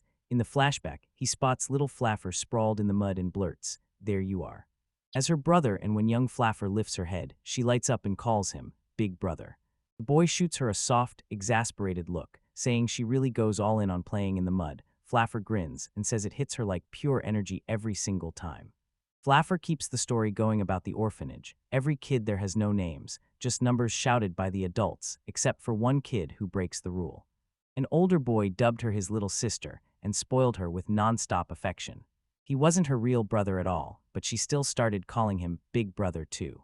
Flashback hits their side by side in the orphanage courtyard, where the boy makes little Flaffer scrub hard in a wooden tub outside, warning her she has to rinse every last bit of mud or she'll get yelled at again, and Flaffer just smiles and says the bubbles feel amazing. Then she grins and promises she'll get him all bubbly too, sure. The boy tries to wave it off and insists he's fine, but Flaffer's already blasting him with bubbles. Flaffer tells us the orphanage life was brutal, but the moments she shared with him were pure joy. Then that bright memory slips away into something dark. Late at night in the dorm, the young boy jolts awake on the floor, looking wrecked and panicked. Then he spots young Flaffer nearby and blurts, "What's wrong?" Young Flaffer is sobbing, clutching her face as she whispers to him that she just had a terrifying dream. The boy tells her, "Come here," and he looks shaken, like that night was pure terror. Then Flaffer chokes out through tears that she got stuck in a pitch-black place, while some monster of a person screamed at her nonstop. The boy cradles her close and tells her with total certainty, "I'm right here, so you're safe, it's okay." In a flashback, young Flaffer sprawls in bed and whispers, "Tomorrow too," with her big brother by her side. She's praying they'll finally have a mountain of fun together. The young boy grins and tells her, "I like that one," and young Flaffer beams back, saying she'll copy him too. As the boy squeezes her hand tight, he whispers that he dreams of spending forever with his little sister. The memory slips away, and suddenly you're staring at those two kids, hand in hand, in one pure, innocent moment. Meanwhile, back in the present at the Riverside Palace, Aqua watches as King Forest grips Flaffer, and Flaffer demands to know if he's really her big brother. King Forest answers, "Yes, it's you." Then King Forest leans in and tells Flaffer, "Back then, nobody had names. We used special titles for each other." Flaffer nods, "Yeah, you're right." King Forest presses on, "And she was the only one who ever called me her brother." Flaffer's feelings crash over her the moment she realizes she really wasn't wrong. King Forest clamps her in a tight hug and whispers that he's been craving this moment for ages. Aqua watches them and beams, telling them she's genuinely thrilled they made it. King Force points out that, even after all this time together, Lady Flaffer was the one His Majesty had been hunting for. Aqua says she's stepping out for a bit and tells them to do whatever they want, but King Force tries to block her, warns her not to make things awkward. Later on, King Forest cornered Flaffer and demanded how she made it out. She told him that, from what she'd heard, everyone had been dumped outside the royal capital and left to fend for themselves. King Force tells how they trusted their gut and somehow stumbled on food and water, then kept pushing through a brutal journey for dozens of days, until they finally staggered into the Riverside Kingdom. He tells Flaffer that every kid from the orphanage is now living in the Riverside Kingdom, and Flaffer lets out a quiet breath of relief, like the weight finally lifts off his chest. A single panel slams you with a jaw-dropping view of the kingdom below, alive, thriving, and buzzing with power. The story cuts to the Kingdom of Harvest, where non-stop rain hammers the capital and everyone's losing it, panicking, asking how much longer this storm will last, and furious that the saints aren't doing anything, because at this pace the country feels like it's about to collapse. Inside the palace, King Jarful slams into Bomber and rips into him, furious about why he'd let Mary run off on that trip in the first place. Bomber snaps back that plenty of other saints are around, so he thought it would be okay for a bit, then he assures Jarful she'll be back any moment. But Duke Bomber just stood there, spinning his whole master plan, send the other saintesses to neighboring countries once they witnessed Mura's power, so Mura would rise as the Harvest Kingdom's only saint and the Duke's name would skyrocket. And yeah, he fully banked on the other saints being unable to replace her when she vanished. Back in the palace, King Jarful is hurling complaints through the air, rain nonstop, and it's all because Miri's not there, while Bomber scrambles to explain that she's using her powers beyond their borders, even in the Riverside Kingdom. Jarful snaps him off immediately and declares that when things fall apart, the blame will land on Bomber as the king. Then King Jarful snaps at Bomber to stop and truly look at what's happening, because they've got to bring the sun back to the Harvest Kingdom. And if Bomber keeps doing things his own way, the king's already plotting his next move. A guard barges in with an urgent report, and King Jarful snaps around to demand what's going on. Then magical sparkles burst into the air out of nowhere. Balmer blurts out what's happening, but King Jarful shuts him down in an instant, saying something urgent just landed, and they'll talk later, then steamrolls his protests with, "You don't need to know." Balmer shoots back to the king, reminding him he's still the prime minister, but King Jarful just. He turns on his heel and walks off, then hits him one more time with the same line, "It has nothing to do with him." Balmer stood there, fuming like a storm about to break. Cursing his brother for storming off without a word, he can't stop wondering who the real selfish one is now, because if the king tries humiliating him again, Bomber will snap, go for the throne, and drag him down with zero mercy. While everyone else is racing toward the capital, Miri slams into a checkpoint and gets halted by the guards, pure fury bursting out of her. She demands they understand she's the Duke's daughter, the saint herself, and she refuses to believe she's being blocked. The guard even apologizes, but he still has to deliver the blow. The king's orders, direct, non-negotiable, are why she can't pass. Mary grumbles that she's been praying all across the royal capital for the first time in ages. Then, out of nowhere, King Jarful leans out of a carriage window and demands a word with her, and Mary whips around in shock and blurts, "Uncle." King Jarful claims Bomber told him she's headed straight for the Riverside Kingdom. Mary nervously blurts out, "Yes, that's right," and admits she hasn't been feeling well lately, so she figured, why not do this for a change of pace? King Jarful snaps that she has to unleash her holy power and stop the rain right now, or he'll be in serious trouble. Since she wasn't there, the rain keeps hammering down, and his reputation among the citizens crashes. Mary fires back that she's already praying, and the rain will finally ease up in a little while. For sneaking out without permission, King Jarpel wipes out Mary's pay raise as punishment. Mary snaps back, furious that it's way too far. That's when she pushes back with a threat of her own. She's got every kind of secret about the Riverside Kingdom. King Jarfel weighs her words and promises, if what you've got is worth it, I'll hand it over. Might be handing her a bigger future raise. The sky suddenly clears, and King Jarfel stares in relief. Looks like the good weather really stuck around, because for once this land isn't trapped under endless rain. Mary leans in and tells him she's sure the Riverside Kingdom is sitting on a powerful saint. Then King Jarpel snaps, and what else do you know? Then Mary practically bursts with excitement, saying the vegetables there were unreal, so delicious they'll blow your mind. King Jarpel brushes Mir off and flat out says it can't possibly be true, yet Mir digs in, insisting the Riverside Kingdom has been shelling out massive sums all along to import food from the Harvest Kingdom. She insists Riverside never felt like it was starving, and she doesn't even know the full story, because their crops were thriving like crazy, so King Jarfel snaps his gaze away, his thoughts circling back to Mary. She insists she figured he'd celebrate them, but King Jarvel cuts her off fast. Vague little tales like that do nothing for him. Mary throws herself into the fight and snaps back that it's not all on her shoulders. Then she even warned the other saintesses she'll be gone for a bit, while rain lashes the palace window outside. Mary suddenly blurts out loud and jabs a finger skyward, telling King Jarfel to look. Thanks to her power, the rain is finally easing off, while King Jarfel peers at the clearing sky and says it's exactly what he expected from her. King Jarvel points out that with agriculture booming there, she must have snatched up a mountain of veggies. Then Mary drops the truth. She devoured almost all of them in the car, so the only ones left are a few souvenir veggies for her father and the others. Then King Jarfel strides up to the wagons piled high with fresh produce and snaps that he's seizing it all. Mary snaps into shock and blurts, "Why would you do something like that?" King Jarvel just sits there amid the vegetables and smirks. "Of course I did." She demands to know who she thinks is to blame for his reputation tanking, and Mary's left completely stunned. Meanwhile, in the hushed rooms of the Riverside Palace, King Force stared into the past, haunted by the day his sister was ripped from an orphanage, and ever since, he's been hunting her with no rest. Ever since the Riverside Kingdom welcomed him, he's been clawing his way up the ranks, convinced that the more power he grabs, the easier it'll be to uncover the truth about her. Flaffer stared in awe as King Forest kept spinning his tail, and in the meantime, that former king grew to respect him deeply and named him his successor. But even after he seized the crown, Forrest still couldn't pry a single clue about Flaffer out of the shadows.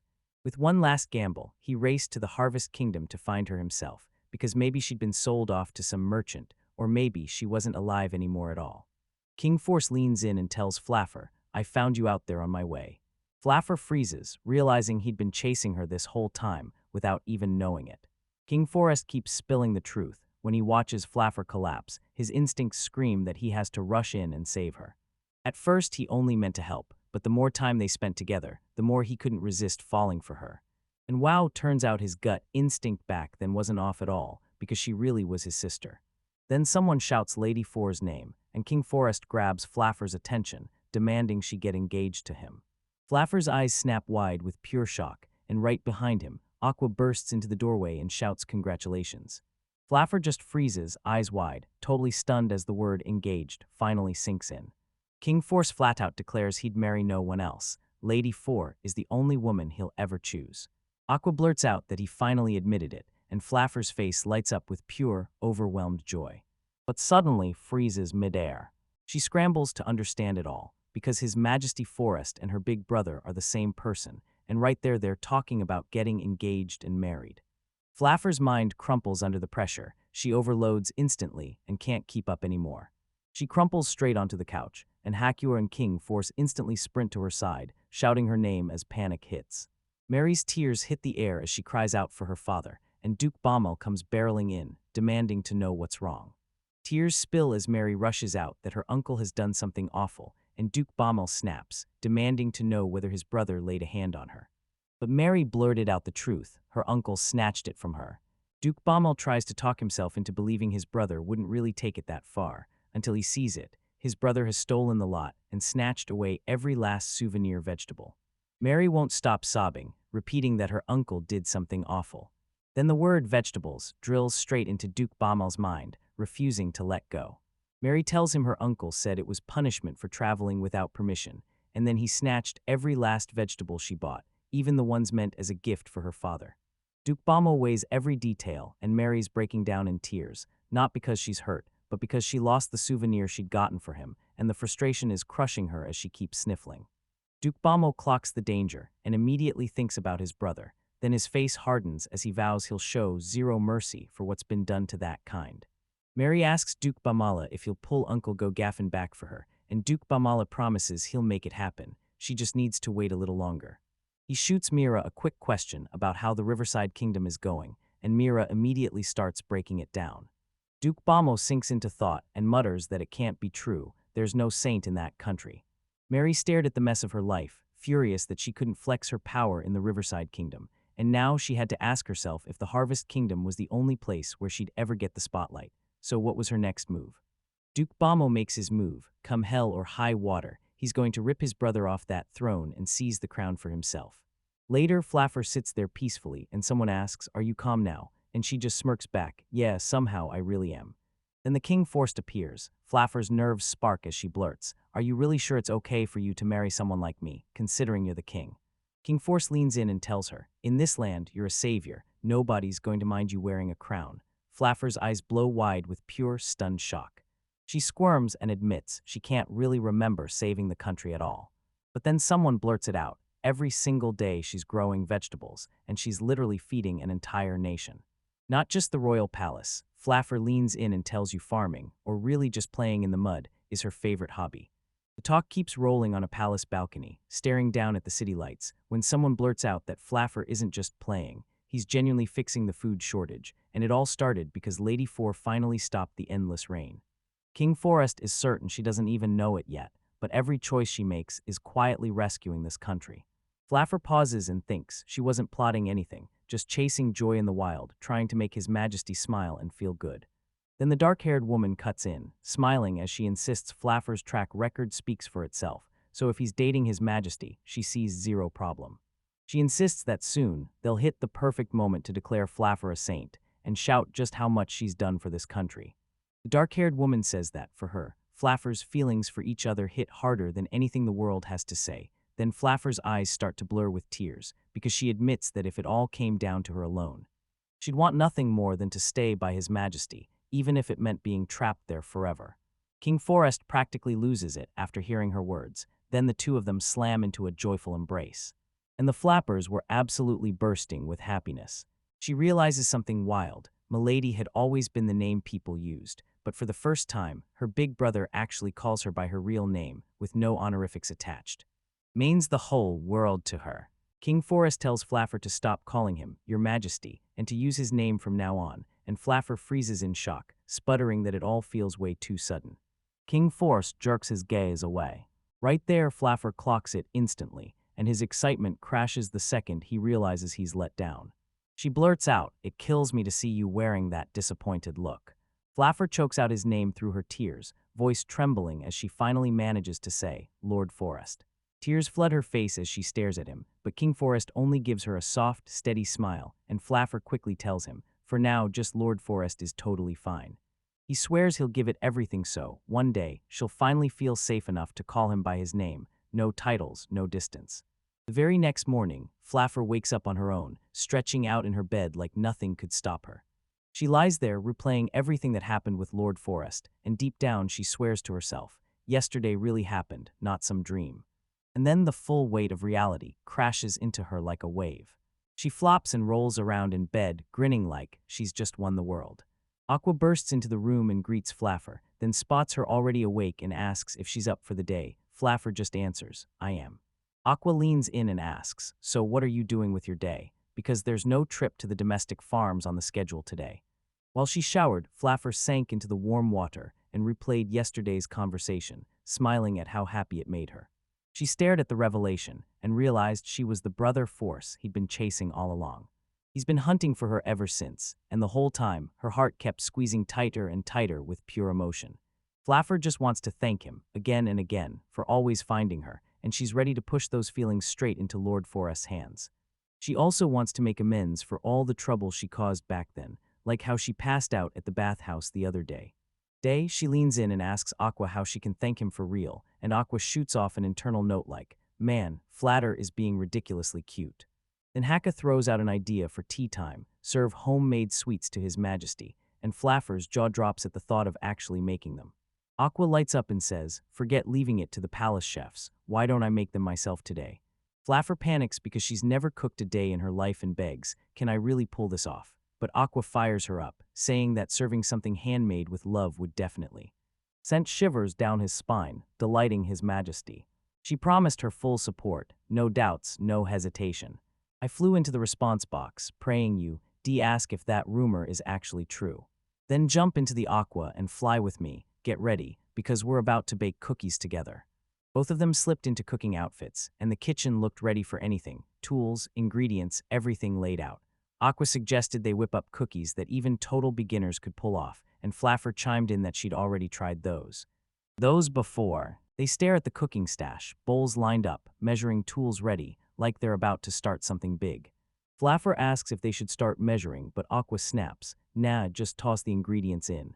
The two of them team up to make cookies. Aqua keeps flipping through the recipe book, while Flaffer hammers away at the dough in a bowl, mixing harder and harder until sweat pours and the kitchen starts to get a little chaotic. She admits it's pretty tough, but Aqua fires her up, telling her to give it her all and go at her own pace. While they keep working, Aqua orders Flaffer to shake those cookies into heart shapes and to picture the person they're meant for. Then Flaffer grins and says she'll do it while thinking of Lord Forest. Then he suddenly notices her chest tightening up again. She frets that she might be sick, but refuses to let the royal palace's chief physician anywhere near her. Then Aqua leans in, tells her it's not an illness, and assures her she'll be totally fine. Once the cookies are done, they rush to the window and peer at the result. Aqua beams and tells Flaffer she nailed it, but Flaffer swears it was all because Aqua taught her. Aqua points out that the only thing left is to bake the cookies, but warns that burns are waiting, so they should hand the job to the royal chefs instead.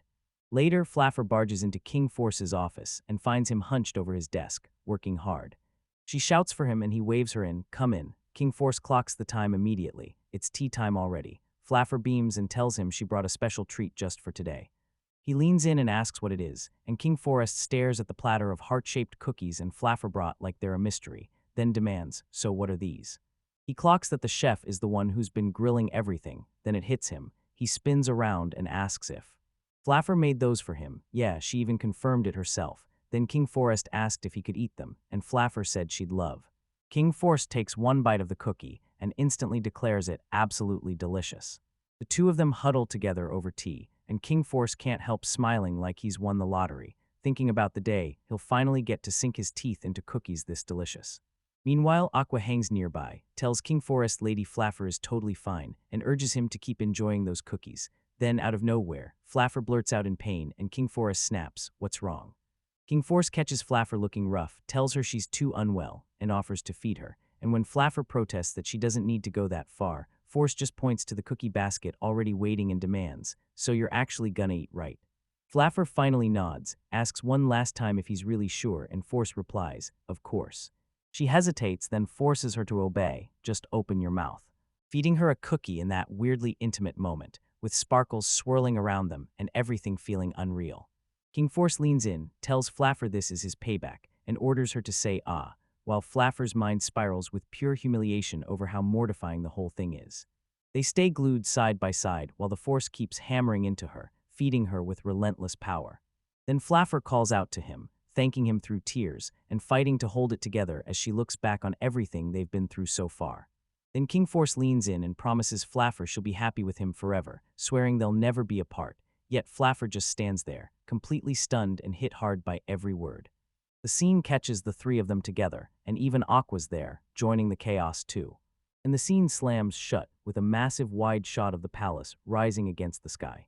Back in the Harvest Kingdom, things crashed fast. Those royal palace vegetables turned totally subpar, and the rain kept hammering down nonstop. Inside the palace, whispers and whispers of news filled the air, until someone blurted that they'd witnessed the fallout striking the Riverside Kingdom. Kingdom shocks everyone, and then one more person blurts out that they were absolutely convinced Frawl was dead, buried somewhere in the wasteland gutter. Meanwhile, they're sprawled out napping like nothing's wrong, while a furious woman fumes over how unbearable everything feels. A man crouches in the palace grounds and stares at the withered vegetables, his gut screaming that something is seriously off. Out of nowhere, the man chomps down on a vegetable like it's showtime, and the flavor hits his brain instantly, like he just knows. That booming, unmistakable life in every bite, this is the same fresh flavor they used to grow at the royal palace. A dark-haired figure snaps with pure rage after the sickening truth clicks, so the vegetables and the weather have been Thrall's power all along, and he explodes into curses. Right at the Harvest Kingdom castle gates, a voice confirms, "Yeah, I'm heading straight for the Riverside Kingdom." Inside the corridor, everyone's getting ready to leave when someone blurts, "Will we be okay with so few of us?" Another guy grins and says, "Don't worry, this is totally fine." Then a dark-haired man with a mustache leans in and tells them they have to move in total secrecy, because if this expedition ever gets out, the citizens will uncover the truth. They're here to retrieve that frail woman they were supposed to exile. Someone pointed over and asked who those folks were that were riding in that carriage. The cap-wearing guy tells them to chill, saying his intelligence agents work in the shadows. Then he smirks and admits they're really just the dirty underworld muscle he hired to make sure everything gets taken away. Three intimidating men huddle together like they're the muscle behind the job, and the guy on the right snaps that this country is in a full state of emergency. This is exactly when their leader has to step up, right now. Cap-wearing one fires back that His Majesty Jarble is the pride of their nation, and another voice jumps in to urge them to move out. Then a woman blurts that she got fooled way too easily.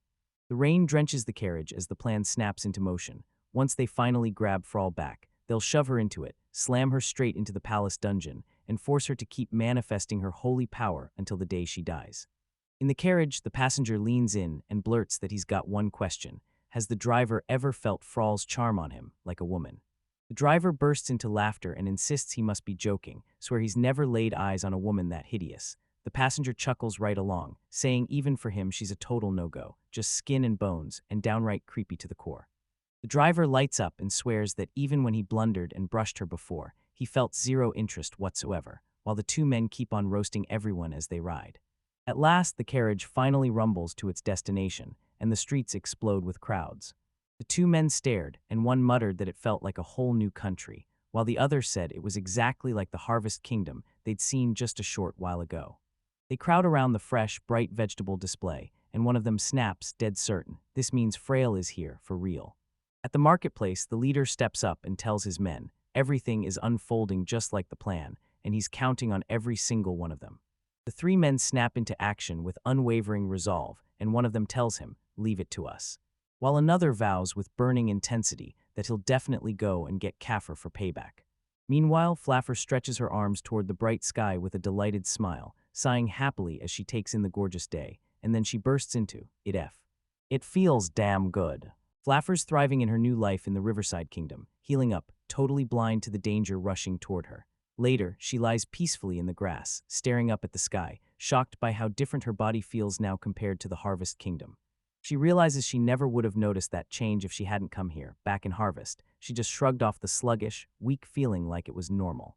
After a full day on the farm, Flaffer trudges back with Marasha and Aqua, practically glowing. She blurts out that today was insanely fun and she feels totally recharged, and Marasha rewards her with a warm, gentle smile like, great job today.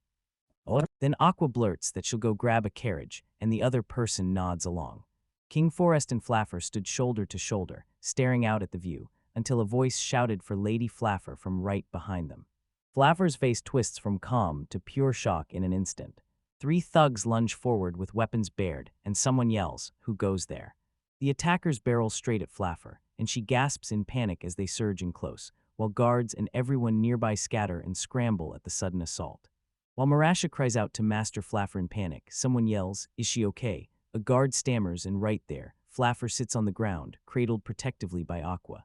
Marasha stood there with guards closing in around them. For those attackers, the flight to wonders left them utterly stunned, because they had no idea what just happened.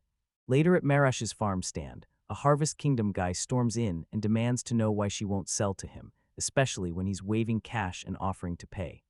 Muresha drops an apology, then slams the brakes on it. They won't let bulks through. She points at the veggies and declares, "These crops are grown for everyone, so don't go snatching them all up. Buying them all is forbidden."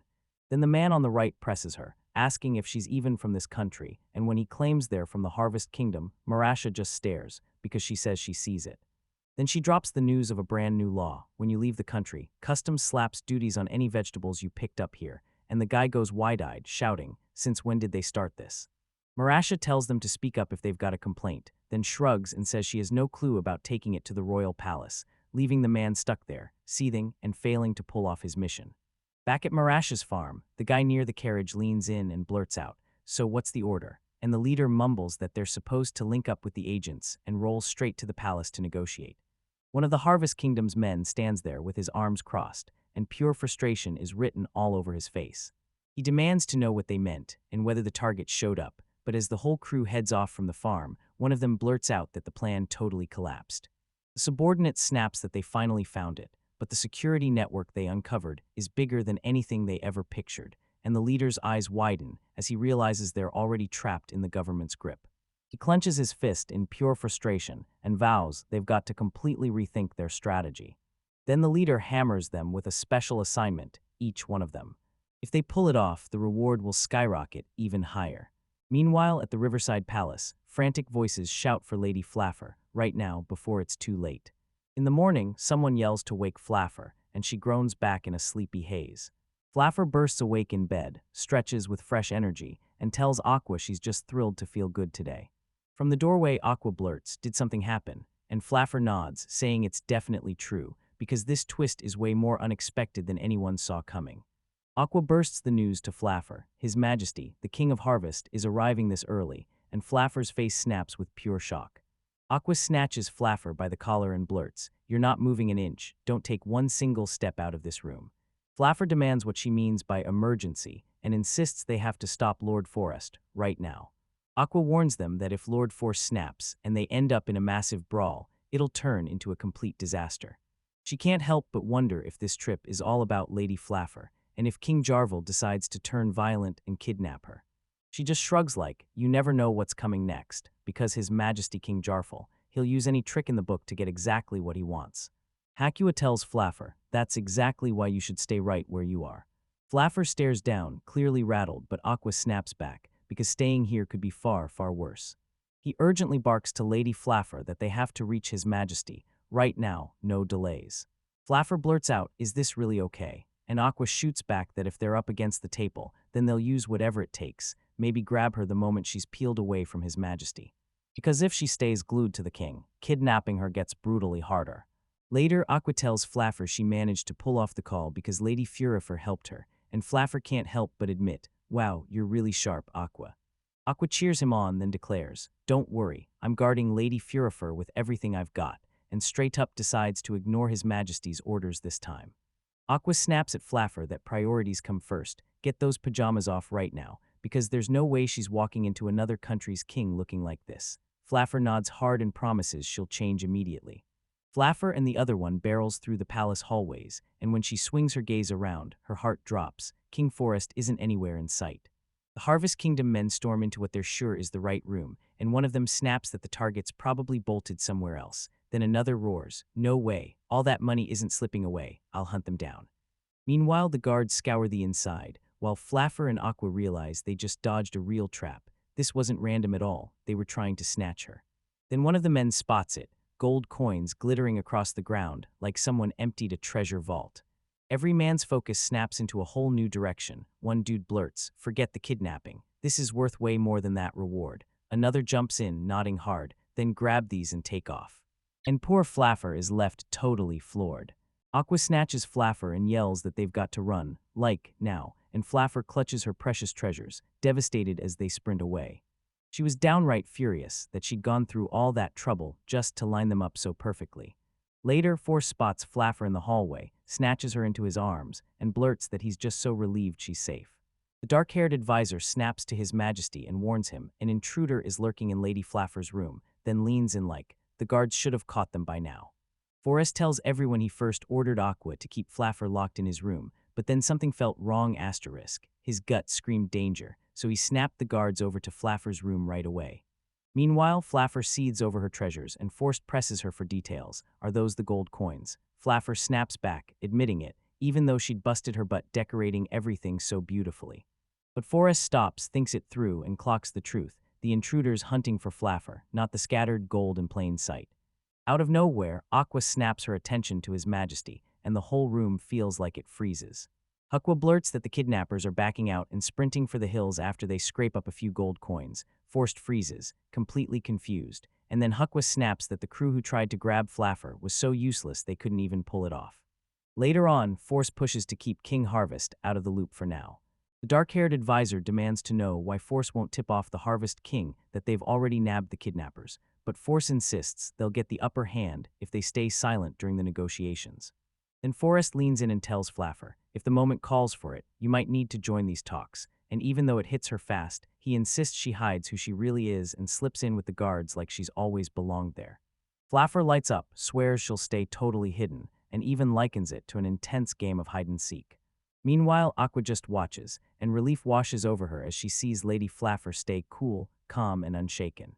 Aqua snaps at Forrest that the real trouble is King Jarful, and he better not let that man get under his skin. Forrest nods, then reassures Flaffer that with her by his side, he'll be fine, and Aqua gently pats Flaffer's head. And then they shove it all aside, end up sharing a sweet, heart-melting moment together. Flaffer tells herself she's not exactly panicking over King Jarful, but her pulse is going wild, for a whole different reason. She tells herself it'll all be fine, because Lord Forrest is right there beside her, and if he's standing with her, then everything has to work out. Forrest tells Flaffer it's time to move, and the two gear up and head straight for the meeting. Meanwhile, the action pivots into the Harvest Kingdom's massive throne room. King Jarful broods on his throne as guards stand shoulder to shoulder on both sides, and a forced escort, plus another noble from Riverside, moves down the hall toward the diplomatic meeting, while Flaffer slips unseen from her spot among the guards, watching every step. In the grand throne room of Riverside Kingdom, King Jarful strides in with his entourage, drops to one knee before King Forrest, and tells him he's genuinely grateful for the hospitality, even though his visit was so sudden. Meanwhile, Flaffer is tucked among the guards in disguise, eyes sharp, thinking this whole setup screamed one thing: this was urgent. She tells herself it's nothing, then watches Lord Force stay so calm, and can't help praying it doesn't spiral into a full-blown fight. Then the scene keeps rolling as Jarful jumps straight into it. He tells King Force he'll speak his mind, wants to import food from his own country, and someone immediately fires back. Why? So Jarful tells them this. The Harvest Kingdom's stuck under non-stop rain and wild, broken weather, bad enough that even the Saints' powers can't fight it back, and if it keeps going they'll run dry and starve into a full-on food shortage. Forrest admits this all sounds brutally serious, and Jarful snaps, we have to find a way to smash through this crisis. So they swallow their pride and ask to borrow Riverside's nation's strength. Forrest weighs that decision in his mind. Then Jarful blurts out a deal, 1 gold coin for every crate of vegetables, one and done, and when the others hesitate, he snaps, steaming with anger, saying their people only earn about 2 gold coins a month, so anything above that is just plain absurd. Forrest shoots back that Riverside has been paying Harvest Kingdom 2 gold coins per crate up to now, and he's been plotting to undercut them by trading for half that price. He shoots back that their country is. They can't feed everyone, so the people won't rest until they're getting fair prices for their trades. Jarful's face tightens with worry at the answer. He tells himself negotiating for the vegetables is a mess, but if he can steer this talk toward Flaffer from here, he might just turn the whole thing in his favor. He challenges whether Riverside's country-grown veggies are really worth that price, insisting it's hard to trust anything harvested where it just rains all day. Then Forrest grins and tells him not to worry, asking if he wants to sample for himself. Jarful shoots back that he's totally confident, then swears he'll take a serving, and the moment he tastes the veggies, he throws his head back and yells that. And boom, these tastes hit way harder than he ever expected, so he pauses mid-bite just to savor the flavor. And he spots something off, 1 bite, and the taste hits like the vegetables he harvested back home. Meanwhile, Flaffer crouches in the shadows, watching and thinks, usually I'd love hearing my veggies praised, but right now, not a single ounce of happiness is there. Something about all of this screams wrong to her. Then Jerf snaps, turns pale with distress, and calls it a grave problem, saying the saint they banished from their country might be hiding somewhere in this land. He then spills the truth. The saint from their land, Flaffer, abused her power and twisted the weather into this living nightmare, and Force just stares, demanding, what on earth are you talking about? But the hooded figure doesn't stop. He hammers out his accusation against the exiled saint, and King Jarful keeps doubling down, insisting that this weird, abnormal weather is all Flaffer's fault. Jarful admits it tore him up to make the call, but he had no choice. He had to cast her out of the country. He tried to spark some redemption in that dungeon, but the place had zero space for healing. Then the three noble saintesses who'd been traveling with the flappers spotted the scam instantly and blasted the truth. This was nothing but lies. Jarvel refuses to back down. He demands, "So why does Force think the Riverside Kingdom clears up at all?" One advisor in the Force Court finally blurts out the truth. If that's real, then the entire story flips on its head. Jarvel snaps that it's all because the center I plotted to trap the Kingdom of Harvest by snatching the rain clouds from the Riverside Kingdom and bringing them back to his own country. He fires off a rhetorical question. Is it really fair for her to hog all the vegetables pulled from those blessings? Jarfel leans in and demands they listen. His country has two orders. From now on, every harvest of vegetables in the Riverside Kingdom must be split, and half has to be handed over to them for free. In the instant that criminal Flaffer is spotted, they better rush back and report it to him right away. Jarfel chuckles at his own ultimatum, and Force shoots him a look. What's so funny? Someone asks what he even means, and Jarfel, lording on his throne, says the facts he knows don't match a single thing they're trying to sell. He fires up his counter and tells them how, when he visited the Harvest Kingdom before, it shined, way brighter than his own country ever did. He keeps talking, saying that on his way home he threw himself into action and rescued a woman who was minutes from death, bruised all over, her clothes in rags, starving and broken down from malnutrition, and then Jarfel snaps, so what about it? But right then, Forrest turns the tables and asks what that woman calls herself when she wakes up a few days later, smirking like Jarfel already knows the answer. Jarfel's smile drops, then panic hits as he blurts, "Who was that woman?" He clocks the implication and snaps it down like it can't be real. Jarfel tries to brush it off, insisting it's just a made-up tale to dodge his demands, and he swears he knows nothing about it. But then someone from Jarfel's side slams down, insisting it's all the truth, and the other side fires back, asking what he'd possibly stand to gain by making up a lie. He's calling out the truth. Lying to the king of another nation during a meeting is downright cruel dishonesty.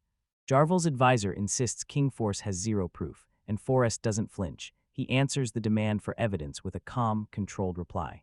Jarfel frets over whether he's really sure about this move, and when someone presses him, he finally explains what he's talking about. Meanwhile, an advisor leans in and hisses that this could even shake Lord Jopel's grip on his position. Jarfel snaps back fast, demanding to know exactly what they're talking about. Forrest orders someone to drag her over, while someone else starts wondering if she wasn't really meant to be here in the first place. But Aqua tells Flaffer hide-and-seek is done, and urges him to start answering every question they throw at him. Aqua declares that every single one of them will defend Lady Flaffer no matter what, and now it's time to strike back. Flaffer nods in quiet agreement, but someone can't help muttering that this whole thing is starting to feel a bit scary. Then Flaffer strides into view beside the noble saintesses, now unveiled in crisp, white ceremonial dresses. One of the saintesses leans into Jarfel and tells him straight up that it's been ages. Jarfel demands her name and Flaffer snaps back, "I'm Forer, the one who's been rotting in your country's dungeon." Jarfel fires back, shouting that King Forrest can't lie to him. He swears the four who were in his country did not look nearly that beautiful. Jarfel catches himself thinking, if she's really that gorgeous, then I'd make her my own fiancée. Then he flashes back to the woman he locked up, skinny as sin, all bones and no flesh, and even though there's a tiny resemblance, he's convinced this is a whole different person. Forrest breaks it down fast. It just means she's bounced back enough energy, and he hammers the point again. When he first found her, she looked nothing like she does now. Someone calls it unbelievable. Then Jarfel steps in, says he's got a question for this self-proclaimed fraud, and demands she name the cook who served her right up until she was exiled, and the coachman who hauled her away. Flaffer snaps back that she has no idea who they are, since they never bothered to introduce themselves.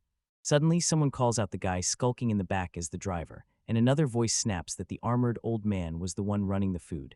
Then the character reacts with pure, wide-eyed shock.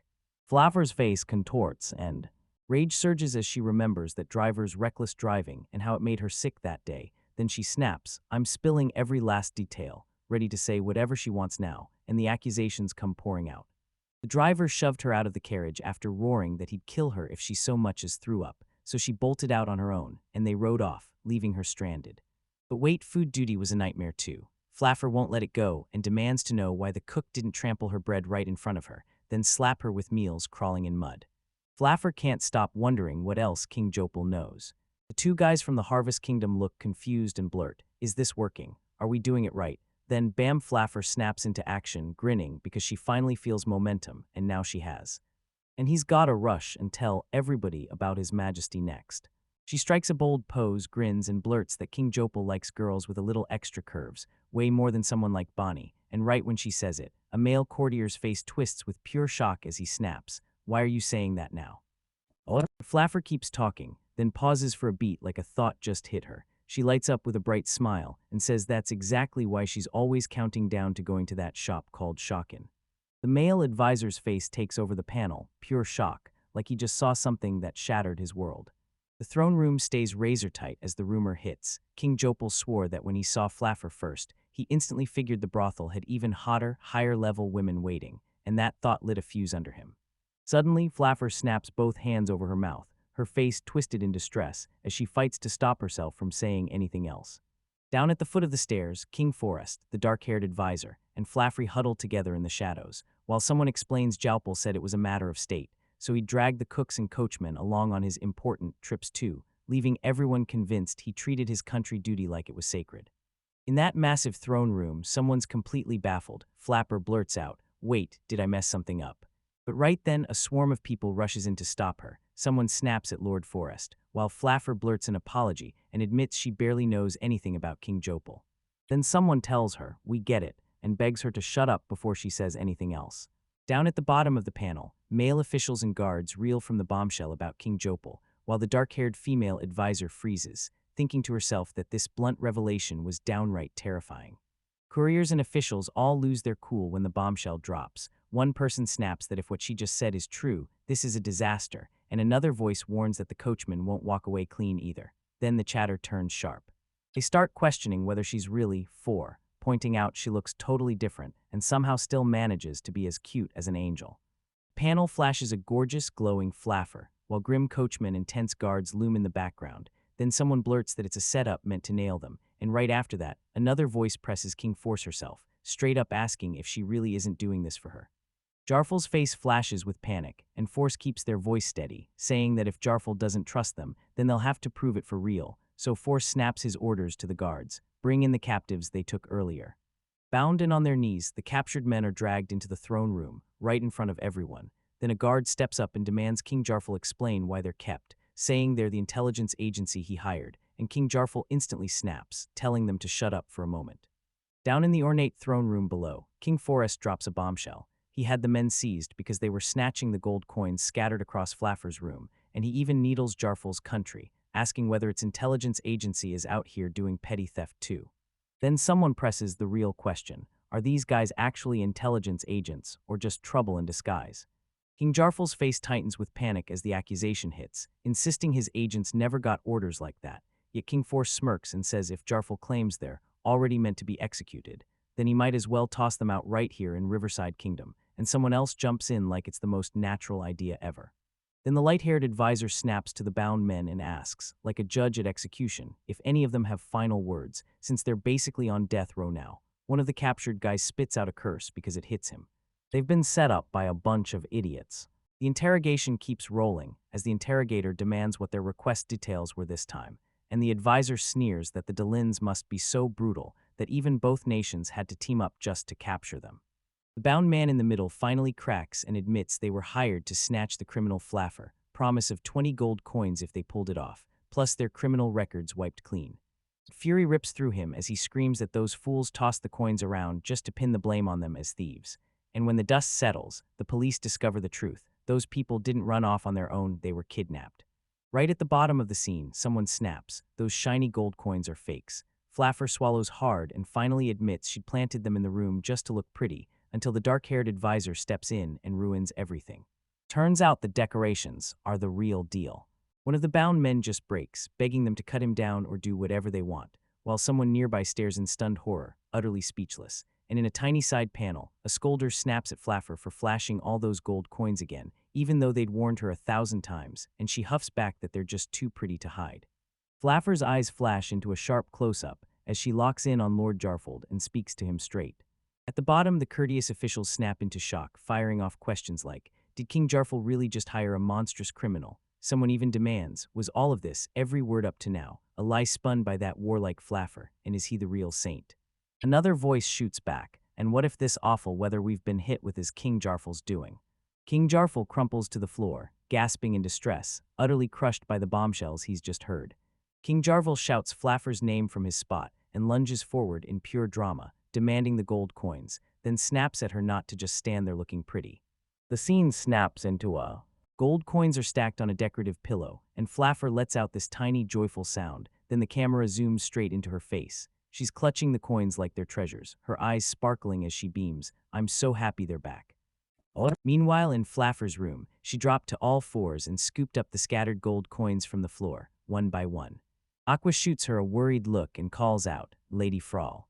Flaffer grills Aqua, asking if she's really planning to shuffle every single gold coin, and Aqua confirms it, straight-faced. That's exactly the plan. But then Aqua throws a fit and straight up refuses, saying she's getting a little tired. Flaffer begs for her help, but Aqua shuts it down hard. No. She prays this little incident finally knocks sense into Flaffer. Gold coins aren't just for show, yet Flaffer fires back, saying the bad guys are already caught and peace should have stayed, until someone screams that they're coming back, and right now. King Forest bursts into the doorway and tells Flaffer he has something urgent he needs to talk about. King Forest asks if Flaffer's lining them up again, and Flaffer beams that she absolutely needs this for the room's decorations. King Forest just nods like he's already seeing it. Then King Forest corners Aqua and dares her to just stand there, watching. Aqua snaps back that she can't approve of it, but King Forest turns to Flaffer and promises he'll help her. Aqua shoots, is His Majesty even in his right mind? And King Forest snaps back, don't say that, because it was this gold coin that saved Flaffer. King Forest says he really hopes that's true, but he can't shake the feeling nothing like it will ever happen again, while back in the throne room.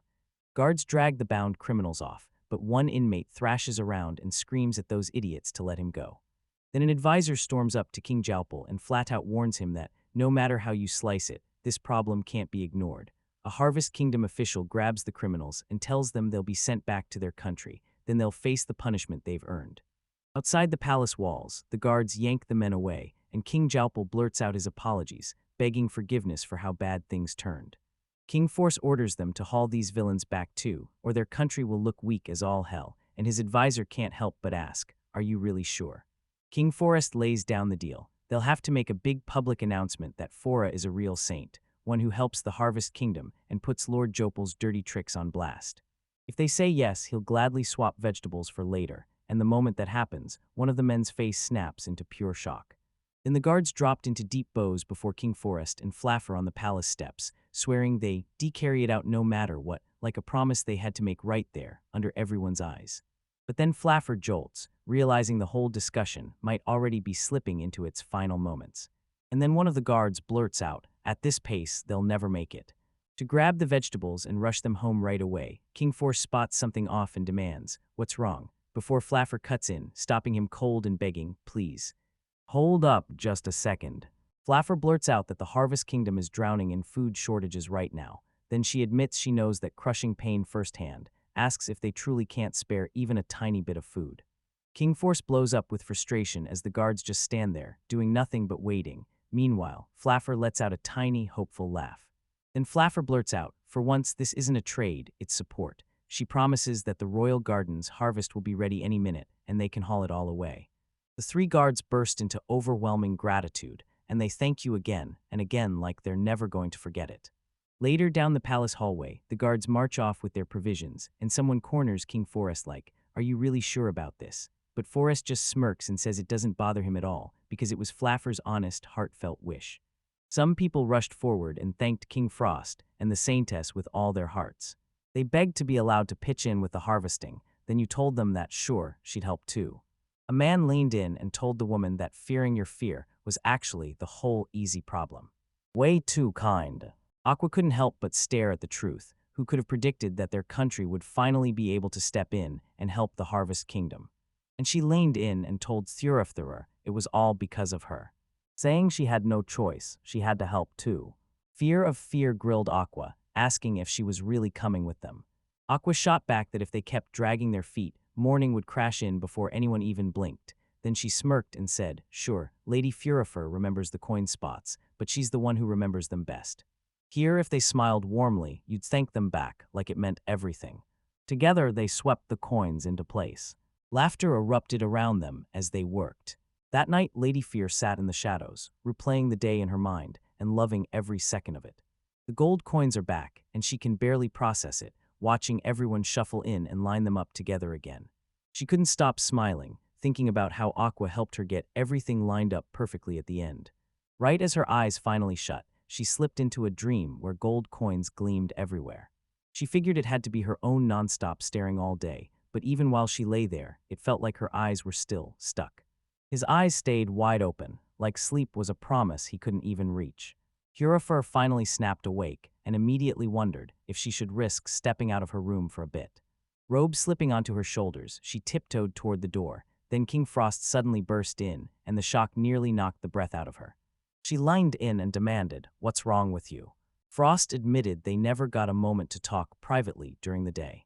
But he couldn't shake the nerves about slipping into a woman's room at night, so he turned around and hurried back to his own room, waiting out the night until morning. He waved it off and quickly demanded to know where she was headed so late at night, reminding her that even though the Harvest Kingdom's mess had finally been settled, even after things calmed down, it still wasn't smart to roam around alone after dark. She swallowed her pride, apologized, and admitted she was wide awake, so sleep just wouldn't come. Frost then leaned in and said, "If you want, we can stroll the garden right here. Would that truly be okay with you?" Frost snapped back that, honestly, she never should have been out walking in the dark at an hour like this. In the garden, Frost softly called out to Fear, apologized for the trouble she caused, and admitted she'd put her in danger during that recent incident. Hurafur shot the blame down instantly, then told her straight up. His Majesty Jalbar had stormed in after her, and all she could think about was how thankful she was that everyone stayed safe. Frost admitted that while Lord Jarpal droned on with his self-serving speech, rage kept clawing up in him. He'd wanted to sock him, but he forced himself to clamp down and stay in control. Furafur realized the reason was simple. She'd been right beside him, and she couldn't stop thinking that she owed those two more gratitude than words could ever hold. She told him that since Frost and Aqua were by her side, she managed to keep her cool. Frost snapped that they couldn't kick off wars between nations. But with Furafur in front of him, he simply couldn't keep his cool. Composure slipped right off his face. Then he grabbed his attention and demanded he stay right by his side. She nodded softly, then the two of them pulled each other in tight, holding on like nothing could tear them apart. After a beat, Fura finally blurted out with a shaky sort of hope, "If we were never going to be separated, then did that mean we could even end up splashing and washing each other in the bath?" Frost instantly panicked, blurted out that it was totally inappropriate, and fought to keep their relationship on track. Relationship wholesome. Hurafur shot back with bright, innocent confidence, totally sure that bathing together was wholesome and fun. Frost stammered, then muttered that, yeah, he'd probably have to learn way more about stuff like that. Aqua's story keeps shifting, and in the end, it all comes down to what happens next. As time dragged on, Frost finally admitted he never once pictured a day like this, when happiness hit him so hard it felt unreal. It felt as if every single year of his life had finally paid off, and the reward had come crashing into place. He promised he'd repay the happiness she gave him, then yanked her into one more tight embrace. Then he swore he'd make it all right. After every tear she'd swallowed, he wanted her to move in with him in a tiny. No matter what hit them, he'd grin through it all, because he promised to protect her and lock their hearts together for eternity. From that moment on, Gru's nerves jittered and her heart flooded with emotion, so she swore to herself she'd never, ever walk away from his side again. From that moment on, her love for him burned like something impossible to put out. She dreamed of a life bursting with laughter with him, convinced they'd stay together forever and ever. Once things finally calmed down, Frost blurted out the big news. He'd reunited with Fear of Fear. When she asked who he meant, Frost leaned in and told her the truth. These were people she knew too, her orphanage friends. She vaguely remembered the place wasn't just hers and her brother's. Other kids had lived there too. She asked if she could really meet them again, and Frost nodded. Yes, he promised. Then he explained that they'd had everyone landed jobs and threw themselves into the grind, determined to build a better life for their country. Yeah, they'd already slipped into the royal palace a few times before. Ready, he was sure that if he reached out, she could show up and meet them immediately. Then a fierce face lit up with pure joy as she blurted out that she truly he was dying to see them. Frost said he wanted her to meet his friends too, because they'd clawed through countless hardships side by side just to finally arrive here. Frost once had a girl he treasured more than anything in the world. Every time he caught her cute, almost sister-like smile, his mood instantly lit up, no exceptions, and she was someone truly special to him.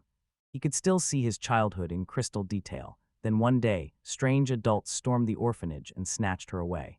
When he threw himself into the fight and begged them not to touch her, they shoved him aside and barked for him to get out of the way, then grabbed her and hauled her off. In that moment, Frost realized, shocking and crushing, that he was helpless, and he couldn't stop the pain from hitting the one girl who meant everything to him. Yet he wouldn't quit, no matter what, as long as he was still alive. He promised himself, no matter what it cost, someday he'd find her and hold her with his own hands. Then, just as he was taking a breather under a tree, he suddenly spotted a carriage rolling toward him. The moment he saw it, his heart started going crazy. There was no doubt in his mind it was the exact same carriage that had. That terrible loss, everything his sister vanished into, hit him hard, and then a desperate idea sparked. Maybe she'd come back. As he closed in, panic clawed at him. He desperately searched for his sister. Out of nowhere, a man snapped his voice loud and told the kids he had something huge to say. Ripping through the orders, he shoved everyone into the yard, right then, all at once. Frost stormed up, demanded to know if they were here to haul his little sister, and the guards snapped their heads toward him, asking, "Who are you talking about?" Frost shot back, rushing to make it clear. He wasn't talking about just anyone, he meant the girl who'd been taken away earlier. One of the guards snapped back ice cold, that the king had set his sights on her, and was planning to betroth her to someone inside the royal palace. Frost went utterly speechless. But the guard kept pushing, saying he didn't have to worry about any of this, while the kids standing right there watched him with contempt as his words trailed off. They were calling them pathetic brats, and they'd never even get the chance to grow up. From that day on, they were marked for disposal, and panic exploded through the children like wildfire. The guards chuckled and offered to spell it out in easier words. Then an order came down to haul trash like them off to the... He drove them right to the country's edge and left them there. No second thoughts, no turning back. Then they leaned in and promised they'd load everything onto the carriage themselves, and told the kids they should be thankful for the trouble. Guards didn't even pause. They snatched the kids and hurled them into the carriage. As the guards yanked the kids and shoved them into the carriage, Frost blurted out in panic, screaming at them to stop, yet they drowned out his cries, slammed everyone inside, and kicked off the journey. Frost's mind was sprinting, because he never once pictured things would explode like this. Around him, the other kids sobbed in pure terror, and he snapped to it. This was dangerous. Even if he was the only one thinking straight, he forced himself to stay calm. If his sister really ended up as someone's fiancée in the royal palace, maybe, just maybe, she wouldn't be treated as cruelly as they were. And as long as she was still alive, he had to believe things could somehow turn out. From that moment on, it hit him. There was only one move left to make. No matter the cost, I'll do whatever it takes. One day, I swear I'll bring her back. When the guards hit the border, they yanked the children out of the carriage like trash and left them behind without a shred of mercy. A few of the kids trembled and asked if they'd even get food, and the guards just erupted in cruel laughter, rubbing it in that the kids were already scheduled to be disposed of, just like they'd said.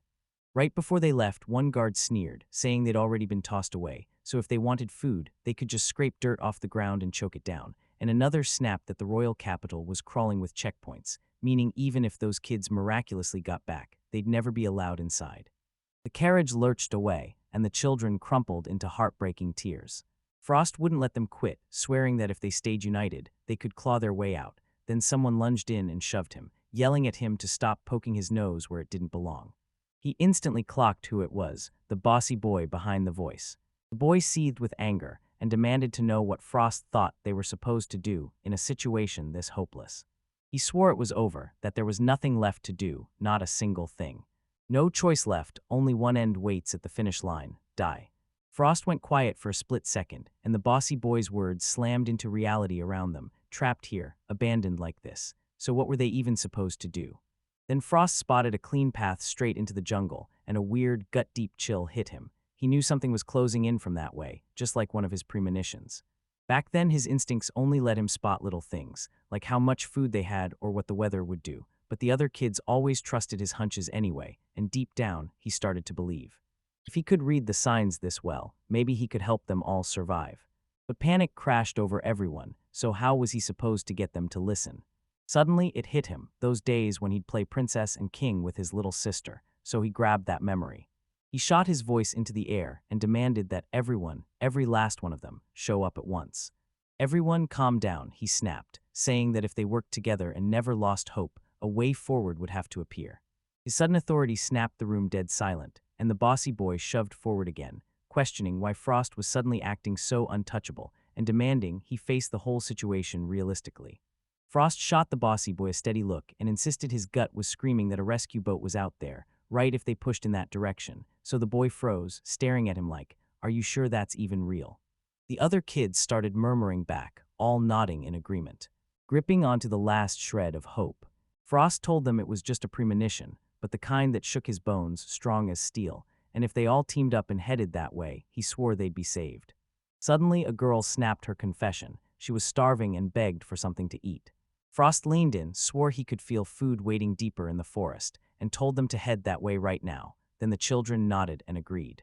When Frost whipped around to the bossy boy and asked if he was really okay with the plan, the kid snapped back that he couldn't take it anymore. She needed to stop calling him those strange names because it drove him up the wall. Still, he promised he'd hear Frost out just this once. The moment they stepped into the forest, they spotted fruit trees everywhere and a tiny pond waiting just ahead. When they stumbled on some mushrooms, one kid asked, shaky and hopeful, if they could actually eat them. Frost hesitated, saying his instincts screamed to steer clear of that one, but he was sure the other nearby bunch was safe. So they followed his lead, hauled them in, cooked up a simple meal, and when they finally took a bite, they couldn't believe how good it tasted. One kid said, "Yeah, it's not fancy, but it's still better than the orphanage life we had," and the others chimed in with nonstop thanks to Frost, while another kid admitted with a shaky smile that he was finally starting to believe they could actually make it if they kept listening to him. Frost's cheeks flared from the praise, but that bossy boy barked a warning, "Don't let it go to your head." But then he admitted this was the first time he'd ever stuffed himself like that, and though he hated it, he still begrudgingly thanked Frost too. Then one of the girls shot up with a wild idea, give Frost a real name, call him Mr. Hunch, and crown him their king. When Frost froze in shock, she grinned and said, "If you're our king, you'll get to name all of us too." Frost realized something terrifying. At the orphanage, they'd never been allowed to do anything like this alone, but now there was nobody left to stop them. That bossy kid marched up to Mr. Hunch and pitched the name Frost like it was a done deal.